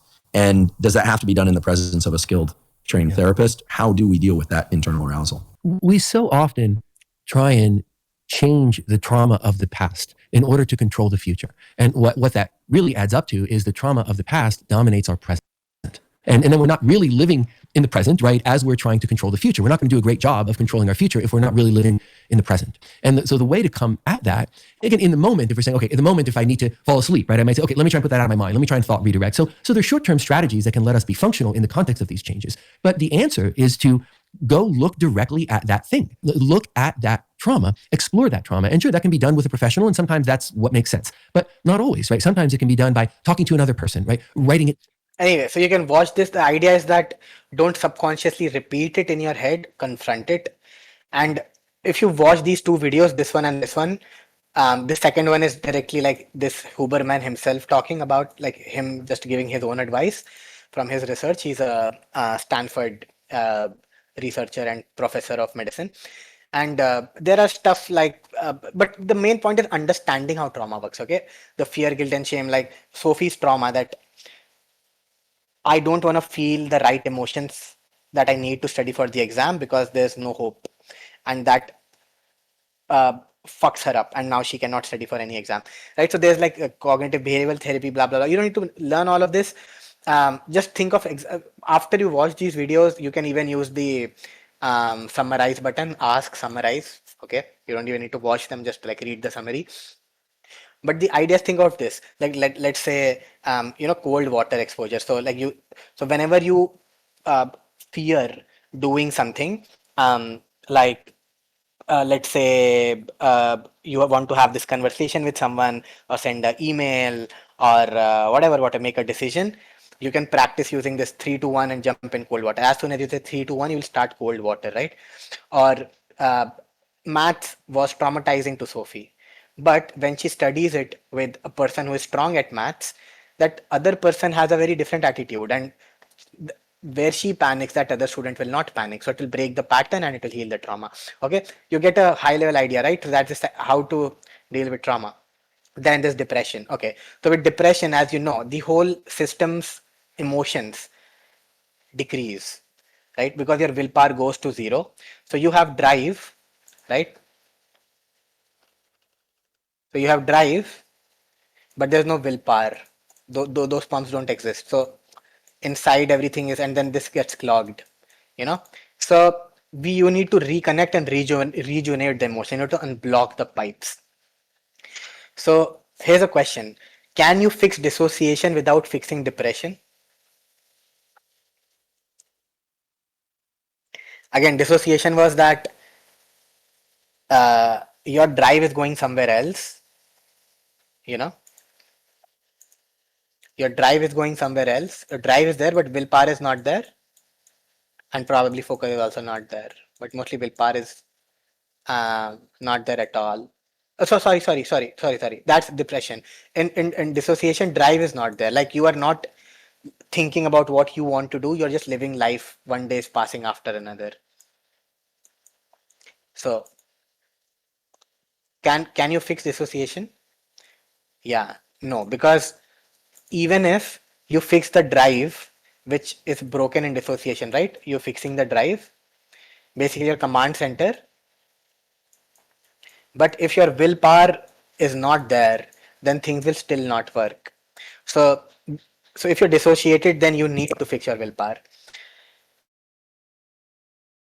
And by the way, a lot of times it helps to remember that it might not be your fault.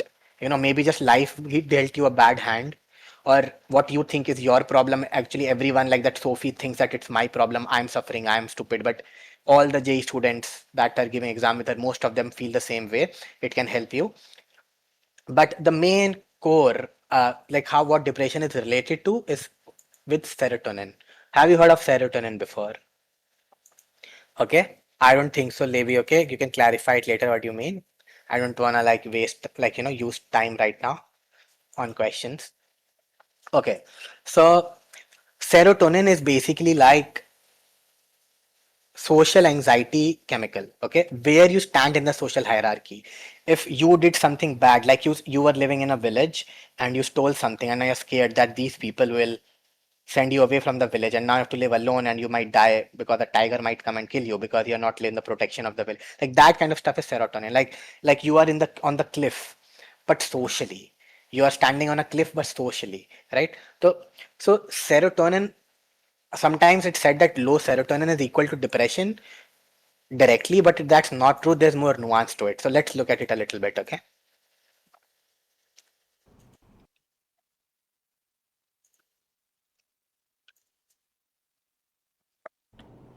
How many of you have heard of the theory that low serotonin leads to depression? A lot of people have putting their hands up. How many of you have heard of the fact that serotonin is the happiness chemical? A lot more people have put their hands up. Firstly, if you read the actual science, the low serotonin equal to depression model is too simple. Of course, serotonin plays a role in depression, but it's far too simple and often wrong. Okay? And there's, like, I'll link you to this, but there's a nice little meta review of all the studies on how serotonin and its impact on depression, what serotonin's impact on depression is, and it's more complicated than you think it is. Next slide. Serotonin is more accurately described, the best way to think about it, is actually the social safety chemical. When you're high serotonin, you feel socially safe. Okay? And some people instinctively know this. When you're low serotonin, you feel socially unsafe. Next slide. Okay? In neuroscience, if you want to give an animal depression, there's a very easy way to do it, which is called social defeat stress. Okay? It's a widely used animal model because it reliably produces depression-like patterns. Put an animal in a hopeless situation, put a rat in a hopeless situation, keep putting it under, there's something called water restraint stress. You just put an animal under a lot of stress, right? Or a hopeless situation, more than stress. If the animal is even allowed to crawl out a little bit, it doesn't get depression. But if the animal feels it's hopeless, it goes into depression. Okay? Chronic stress can reshape your serotonergic circuits. And stress has a very specific definition here is something that you cannot overcome. It's not hard work. Indians have equated stress to hard work. Oh, it's making me work hard. That's not stress. Stress is something you cannot reliably overcome, or a social situation where you cannot reliably get any status in that social situation. Okay? Next slide. Depression is a biopsychosocial disease. What I mean by that is, it is something that happens to humans, especially susceptible humans, where your genes, of course, your genes play a part in how quickly you get depression and how much you get depression and how quickly you bounce back. But it's biopsychosocial because it's a response to the environment. If your environment sucks and is very against you, you will reliably get depression. Okay? But if you have great genes, maybe it will take longer. Maybe you tank that impact a little more. Okay? And we all know this instinctively. When you see good food after some time, don't some of you salivate? Mouth starts watering a little bit. So the environment often influences our hormones and neurotransmitters. It's the same with our mood. Your environment affects your mood. Okay? So you absolutely can have depression as a response to the environment. Okay? Remember, I'm not a doctor, but this is like basic science. Next slide. Translating to humans very carefully, when your brain learns I'm losing in a status game, okay, it starts scanning for danger. So, I told you serotonin is a social safety molecule. When you don't have serotonin, and serotonin is one of the parts of the system that affect this, you feel socially unsafe. Start, ambiguous messages start feeling insulting. What I mean by that is, your shoes are dirty. You start thinking this person is making a judgment about me. Whereas if you had high serotonin, you'd be like, yeah, whatever, and you move on. Feedback feels like humiliation, right? Silence feels like rejection. Somebody's not talking to me. And some of you face this in your relationships, right? Person's not talking to me. Are they rejecting me? Somebody else winning hurts worse than it should. This is the brain under chronic rank pressure. So in a social situation, we have a sense of whether we feel safe or not with the people around us. If we don't feel safe, if society is pushing you down, right? And sometimes we have this, society suppresses you, pushes you down. That's chronic rank pressure. The brain starts changing and you start losing your serotonergic systems in the brain start shutting down. Next slide. Chronic social defeat induces sustained changes in the prefrontal cortex and the amygdala. The PFC, which is the prefrontal cortex, is responsible for impulse control. Okay, so basically, like you can see this later. A different part, but is a high rank pressure environment. The point, like, but he talks about India. Like he's one of the guys who is a multiple time startup founder. He's one of the most famous investors and educators in India in the startup and education space. And he has access to all the industry reports about education, AI, stuff like that. He's currently working on a video game. He has a video game studio now and other stuff also. So there's no one better that understands the like the social dynamic and the career and the education system than him, because he also started with a tech startup, right? So everything in our society is a ranked game, right? Competitive exams. In a competitive exam, one person wins, few people win, lots of people lose. Yes or no? There's an order, there's a stack order. Constant comparisons. Sharma ji ka beta dekh lo. Social media algorithm driven comparisons. In your feed, you're always seeing billionaires and trillionaires and whatnot. And you're like, you're only seeing success from the. So, therefore, the big problem with India, and something we learned when creating content a long time ago, because they're under chronic rank pressure and the serotonin systems are not working as expected, this manifests as I told you, they're not socially safe. Most people are not socially safe. They're not feeling socially safe. They get offended. Every message is an insulting message. Oh, you used a picture of, some person very important in my community. I'm going to get offended. I'm going to attack you. Oh, you put a picture of this. I'll attack you. And you see this online a lot, right? It's very easy to offend Indians. Right? On Twitter, you can see this. A lot of little people across the world are just racist to Indians and making a lot of ad money because they know that Indians will respond. But there are lots of other countries where if you're racist to them, they just don't even respond online. Right? Then no one's going to debate it. But Indians will be like, oh, talking about me, and go in. It's called rejection sensitivity dysphoria. RSD involves an extreme emotional sensitivity to perceived rejection or criticism. The downregulation of the serotonin transporter in the prefrontal serotonergic system has been linked to anxiety-like behaviors that mirror RSD. okay, so you understand. So like basically the most common reason that someone like Sophie or people in India would have depression is because of this. Because you're feeling socially unsafe, but because of the system. If that same person was living in Germany, they would not have the depression. No way. Right? Or US or whatever. By the way, which is also why you would see that Western people in general have higher agency. Like when you talk to someone who's like, let's say 20-year-old, but from India versus the West, those people have had less social pressure, less anxiety, less damage and stuff. They have had more opportunities to explore things. And the big lesson here is also that a lot of times actually it's not you who decides the results, it's the system. If 80% people succeed in the system, then the system is good. If only 0.1% people succeed in the system, then you're set up for failure. So in the West, 80% of the people are set up for success in like most of the Western, developed countries. So if you meet someone from there, it's not that they are resilient and have high willpower and high drive and that's why they're successful. No. It's because they are successful, because they had the right system, and so that made it easy for them to succeed, which is why they have high resilience and high drive and everything, because they were never damaged or traumatized or hurt like this, and they had opportunities and resources to explore. Right? So again, it's like a lot of times we are like, oh, we worked hard and then we got success, and like so someone who works hard, resilient, determined, high willpower is successful. No. Once you get successful, like if I tell you right now, imagine this. If I tell Sophie that Sophie, you will get a good college, guaranteed. You just have to study for it.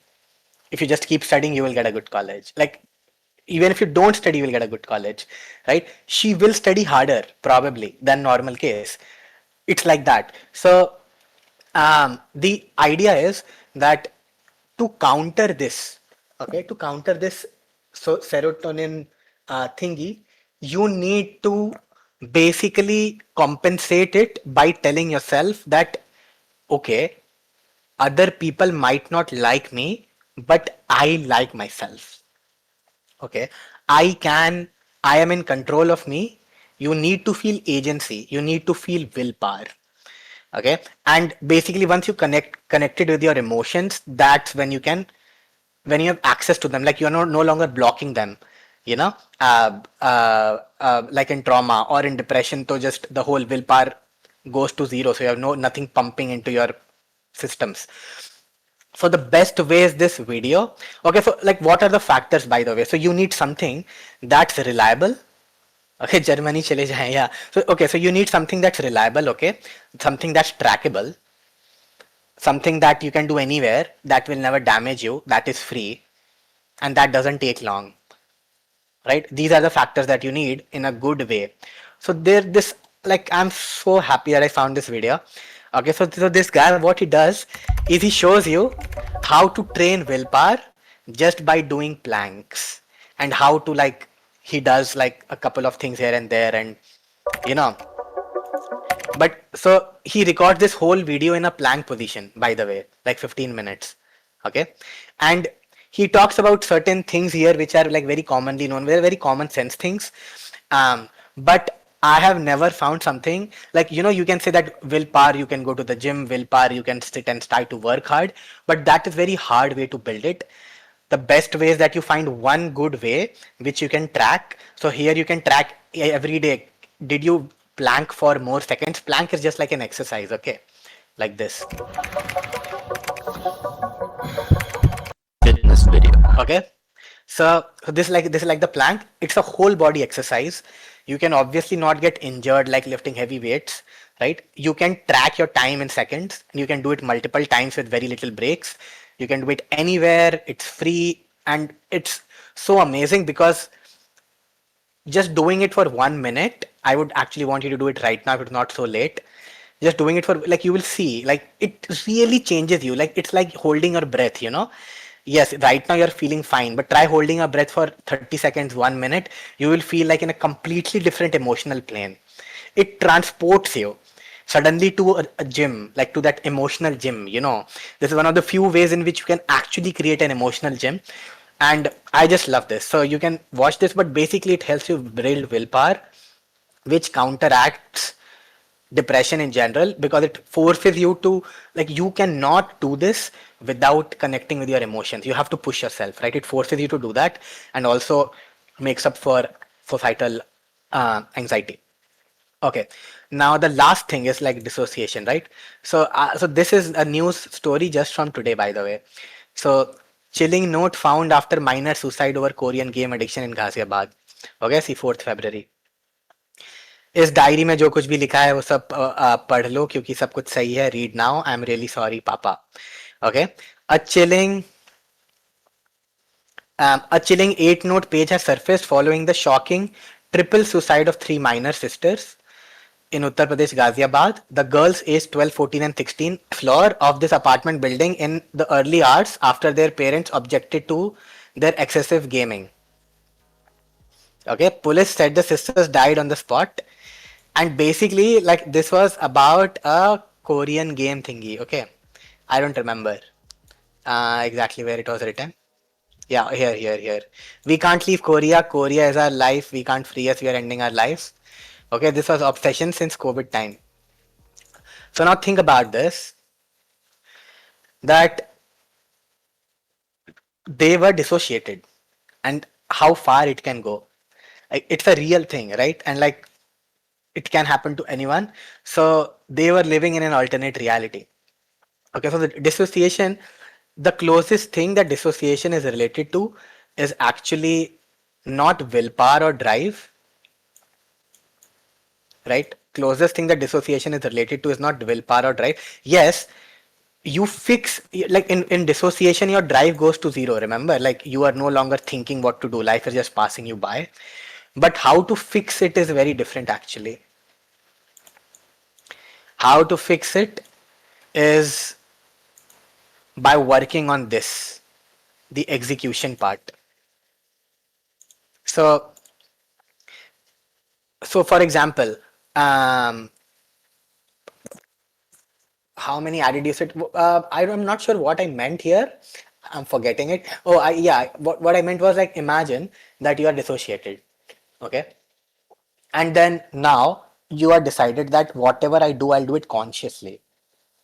It can be anything. It can be studies. It can be YouTube. If I'm watching a YouTube video, it's not random. I have chosen to watch that channel. I've chosen to watch that video because it was my playlist or I wanted to learn about that topic.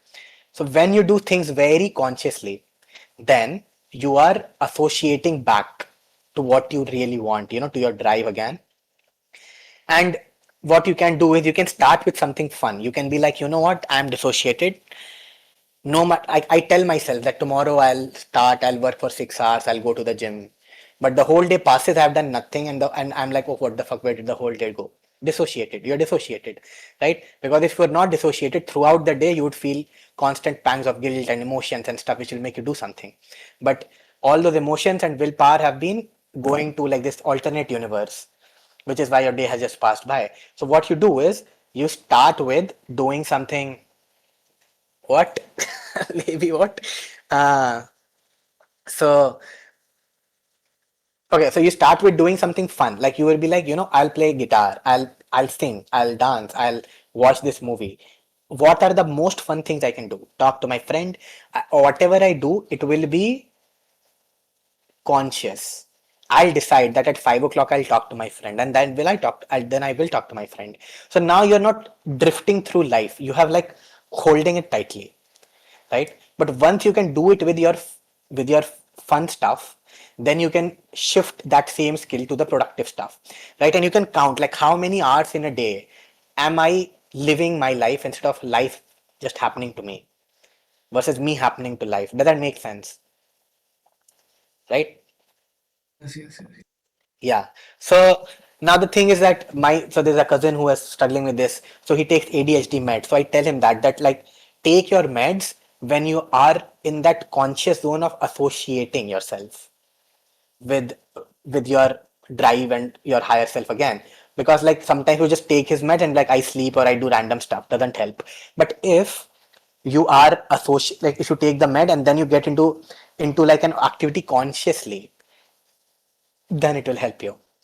But it's important to train your willpower first, because if you have weak willpower, then every time you try to associate, every time you try to consciously focus, your your mind will wander, you know like your mind will wander and you'll not be able to like work hard at anything.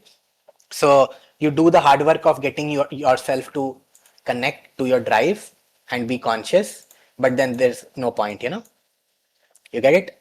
So um yeah, so first it's important to have willpower training, so that it's like once you go back up, you don't immediately come back down. You stay there for some time. That's why willpower training is needed, which is like the previous step. Now I'm not there. I'm gonna add ADHD treatment. So there's this guy, Russell something. He's amazing. I'll add it here in the links. This was the last thing that I was actually searching before you guys came in, so I was not able to add it. But I'll add the basic stuff he says. But for now, I want to introduce this concept of limerence, and this is the last thing. There's not much to say after this, except a review. But there's this word called limerence, which you might not be lime rice, yeah, like aware about, but it's actually very very eye-opening when it in the context of dissociation and stuff. Okay, so and this guy, his whole channel is dedicated to trauma and stuff like that, but he doesn't use the word dissociation, but what he's describing is basically dissociation and much less Limerence trauma. Okay, is okay, so well, there's definitely a connection from attachment point, romantic obsession, like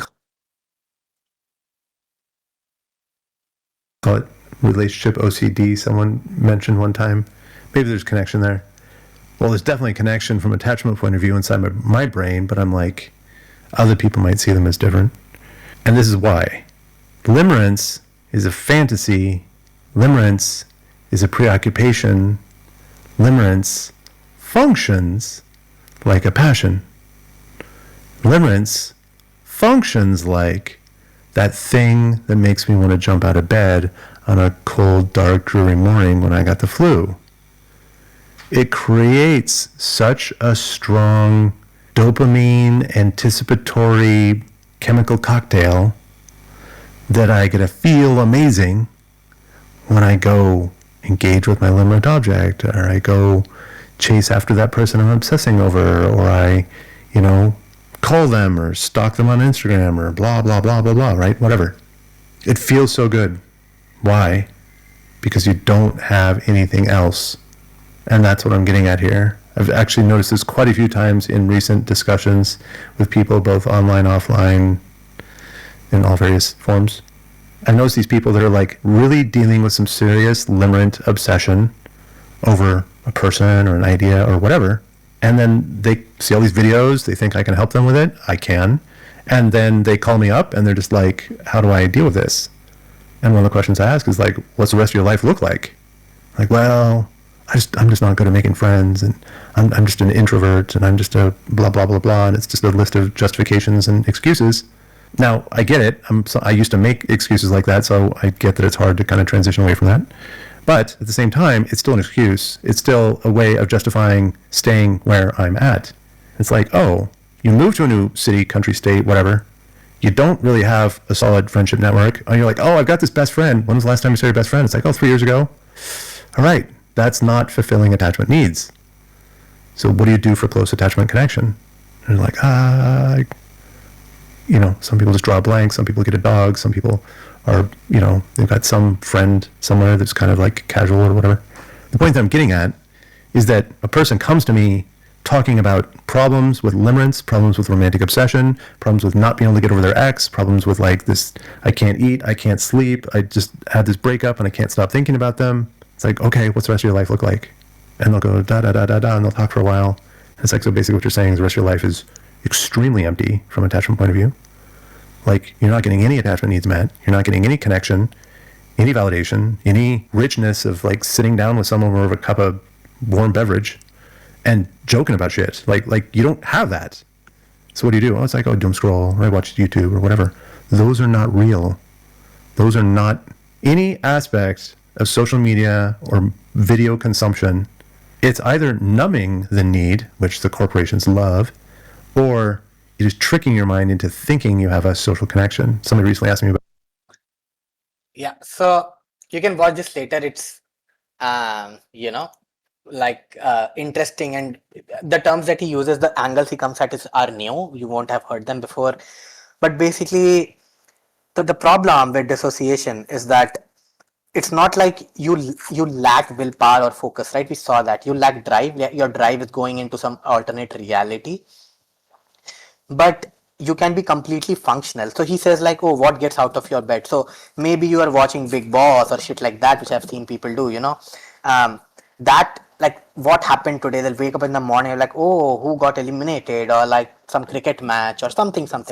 They will make something else that's not even relevant to their life, and they'll relate it to their goal as if like it was their own goal, like that was their own team, like they were playing that cricket match, you know but that's like empty calories. Like that's like, you're drinking Diet Coke. Diet Coke gives you 0 calories, by the way. Like it has sweeteners and taste and salt and whatever, but you get no calories. So there's no nutrition. You cannot live a life on 0 calories and zero nutrition, right? So similarly, when you are dissociated, what you're doing is you're giving all these areas of your life,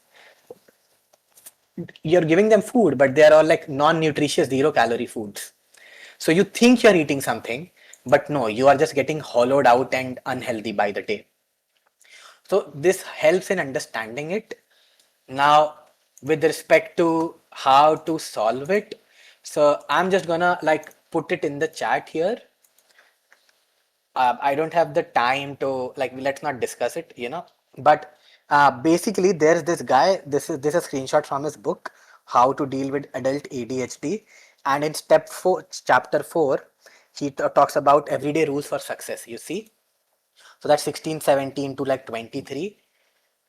Those are like amazing. Okay. And like those are actually what help you fix your execution in the moment.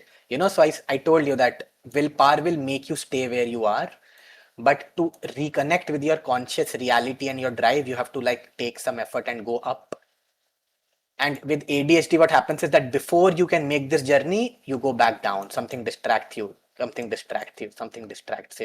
by fixing what helps ADHD people, you can fix it. You can help yourself climb long enough that you connect again to your drive, and then if you have willpower also, then you can remain at that good playing field for some time, and the more number of hours you can stay at that higher ground, ground number 2, which is the real ground, instead of ground number 1, which is like the fake reality, the longer number of minutes in a day you are there, the closer you are getting to being healed. Okay, does that make sense? Okay. Yes. Okay. So like basically this was like the kind of like the last slide. There was one slide that I wanted to add, but I can just say it what I wanted to instead of the slide. But the idea is that method one is to decrease the four horsemen, like, fix. If you fix dissociation in the system, depression in the system, trauma in the system, damage in the system, then you can reduce the suffering, right? Reduce the effort it takes you. And then the last is just increasing agency itself. It's not like you're not fixing any of the horsemen. You are increasing agency itself. And agency, like, is like not one thing, it has a lot of things. Like I showed you, it has that like actor and director and producer and skills, but it's important to understand it, right? So agency is not willpower, agency is not just getting like idea to execution. Agency is again like getting what you want without waiting for the right circumstances and the right resources.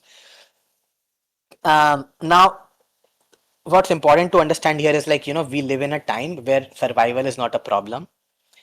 Think about your ancestors, okay? Like, let me delete this shit. So think about your ancestors. Imagine someone who was low in agency. Imagine someone who was low in agency living like 2000 years ago. Let's say they were 2 out of 10 in agency. You know what agency is by now. Human beings have always needed high agency to just survive, because you need fresh water every day, you need some way to eat, you need protection from animals, protection from weather. You are living in small tribes, they can be war, people can steal, there can be diseases, like there is so much just to survive that you constantly need drive and the skills of the uh, producer, which are imagination. Oh, this lake dried up. How to find a new lake? I don't have Google Maps or a compass. How to find a new lake, right?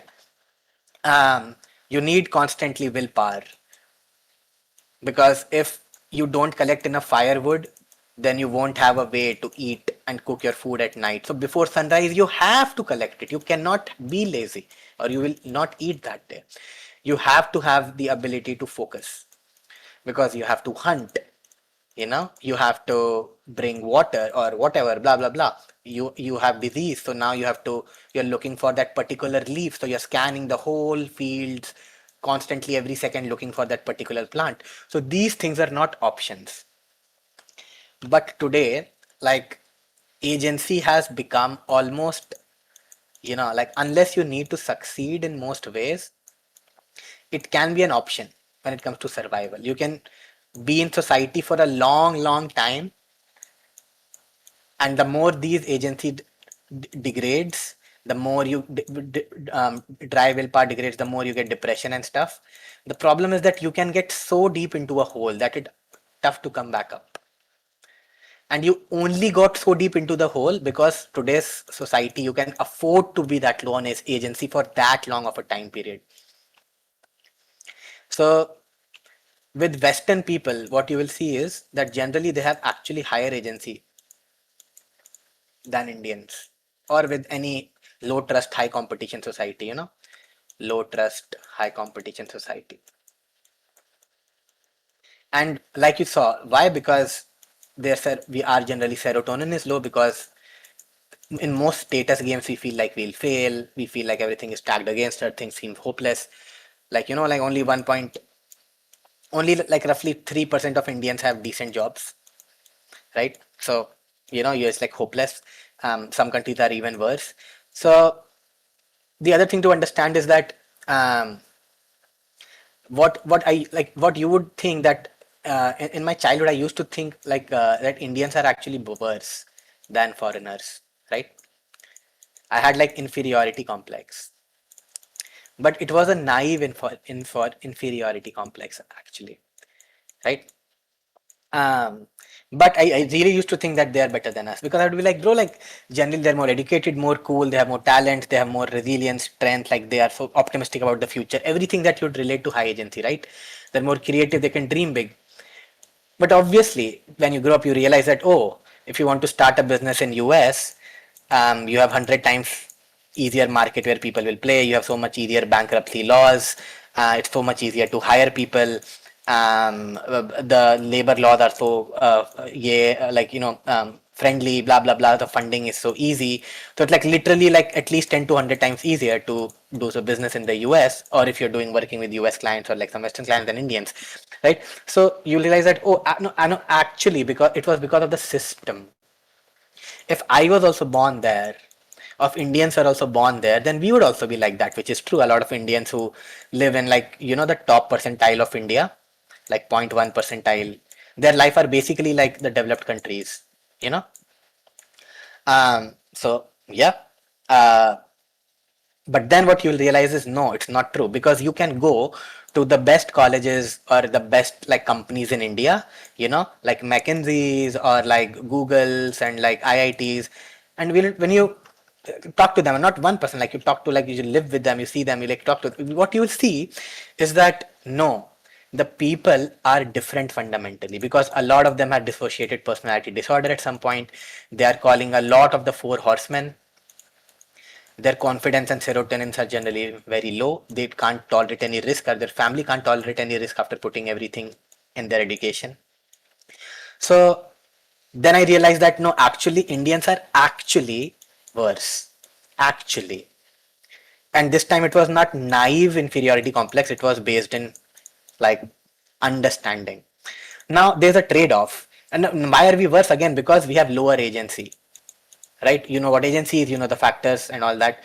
But they face a different problem. They face the problem that if by the time they are like 18, 20 or 25, they don't start to dream, because the job of the producer is to dream, primary, like dream big, right? Be ambitious. They don't have like huge goals that drive them. Then they will slowly lose all agency, because they have no reason to have agency, because their life is so comfortable. They can get laid off with like 4 months of severance pay, like 4 months salary, and they can easily find a job within 4 months. They have no risk, no one, like it's like also chill. They live paycheck to paycheck, so they lose agency. And it's very easy for them to get into extreme pleasure, extreme peace, extreme like sense of achievement, all that extremes of making life worth it. So it's a double-edged sword. But most importantly, what the takeaway, the last thing that I wanted to cover, which I didn't put in the slide, is that if you want to align everything, like Sophie did with JEE, and she developed that example I gave, like dissociative personality disorder, or that example where Sophie went into first year of college and developed that social skills, like I'll put all my like effort in developing social skills. The best thing to do to develop agency, which is like again the ninth way, like increasing agency in the system, but the ninth, like directly increasing agency instead of fixing the four horsemen, is having a huge goal, like a very tough goal, okay, almost out of reach. Now it should be like something that you should be able to achieve, like theoretically, but like huge, and it really connects to you emotionally, and you spend a lot of time just thinking about it every day. That is like the best way to increase agency. And technically you should do like a SMART goal. I don't know if you've heard of this, but SMART goal is just like a mental model, which means that if you make a goal that is specific, measurable, achievable, relevant, and time bound, then it's better than other goals, because then it's like a dream. Like if you have a goal which has no time limit, you know, and that's not even achievable, then it's like a dream, right? So it should be achievable, it should be measurable, so you can track it. It will be very specific, that you should know when you achieve that goal. It should be relevant to your life and your values, and it should be at a particular timeline. Then you can increase agency in the system and again make less suffering. So yeah, that was the ninth way. I didn't include in the slides, but yeah, that was the last slide. And I'm done now finally, exactly after 4 hours. Any questions, guys? I'm gonna like wait, go to the first slide.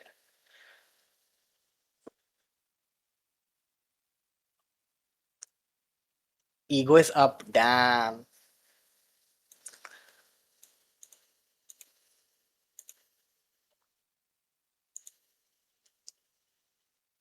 Professor Jiang at home. Okay, so this was the session flow, right? The framework, knowledge, power or poison, the values, and the three roles, like that is like the actor, director, and stuff.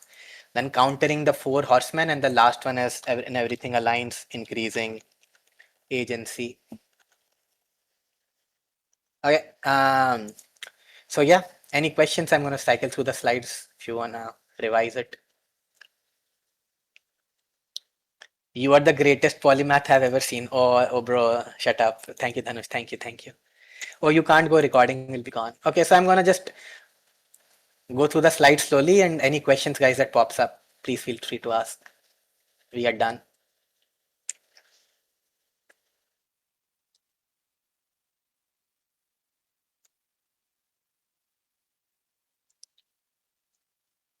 Wow, no one is saying shit.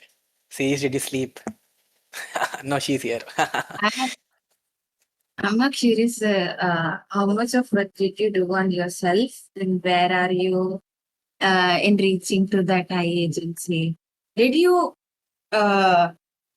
what actually implement all of these things and did you experiment all of this? No, like some of it obviously like I learned because I did this session because I had to make sense of it. So like while making sense of it, I learned it myself. I have to delete this slide. Some of it is like just yes, I implemented. Like some of it like no, but like that's. But also think of it this way: if you guys can implement this, then you will give meaning to my suffering. Because I mean, I must have learned this at a price, you know. Yeah. Yeah.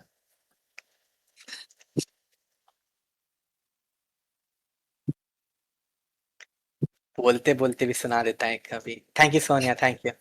I don't have brain power. Okay, no questions. Okay, any feedback, guys? Was it slow, fast? But did you feel the dots connect? Because last time I got this feedback that things Yeah. didn't connect, and I did do agree because I rushed it a little.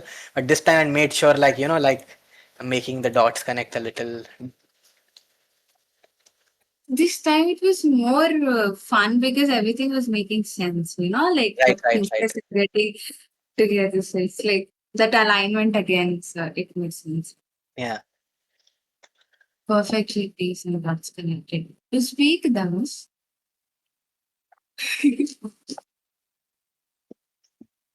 I was like so possessed by this. I didn't even eat anything since morning. When I started, like We know. food is my food is there since like 2 o'clock. But I would start to eat, and then some thought would come in my mind, and then I would like stop eating. So I've still like eaten like 1/4 of it. But You yeah, should go to your workshop yourself, Pransh. Eat. but I still like was like I still needed like 15-20 minutes, you know, to properly finish it. I was still late. Anyway. It's okay. We understand.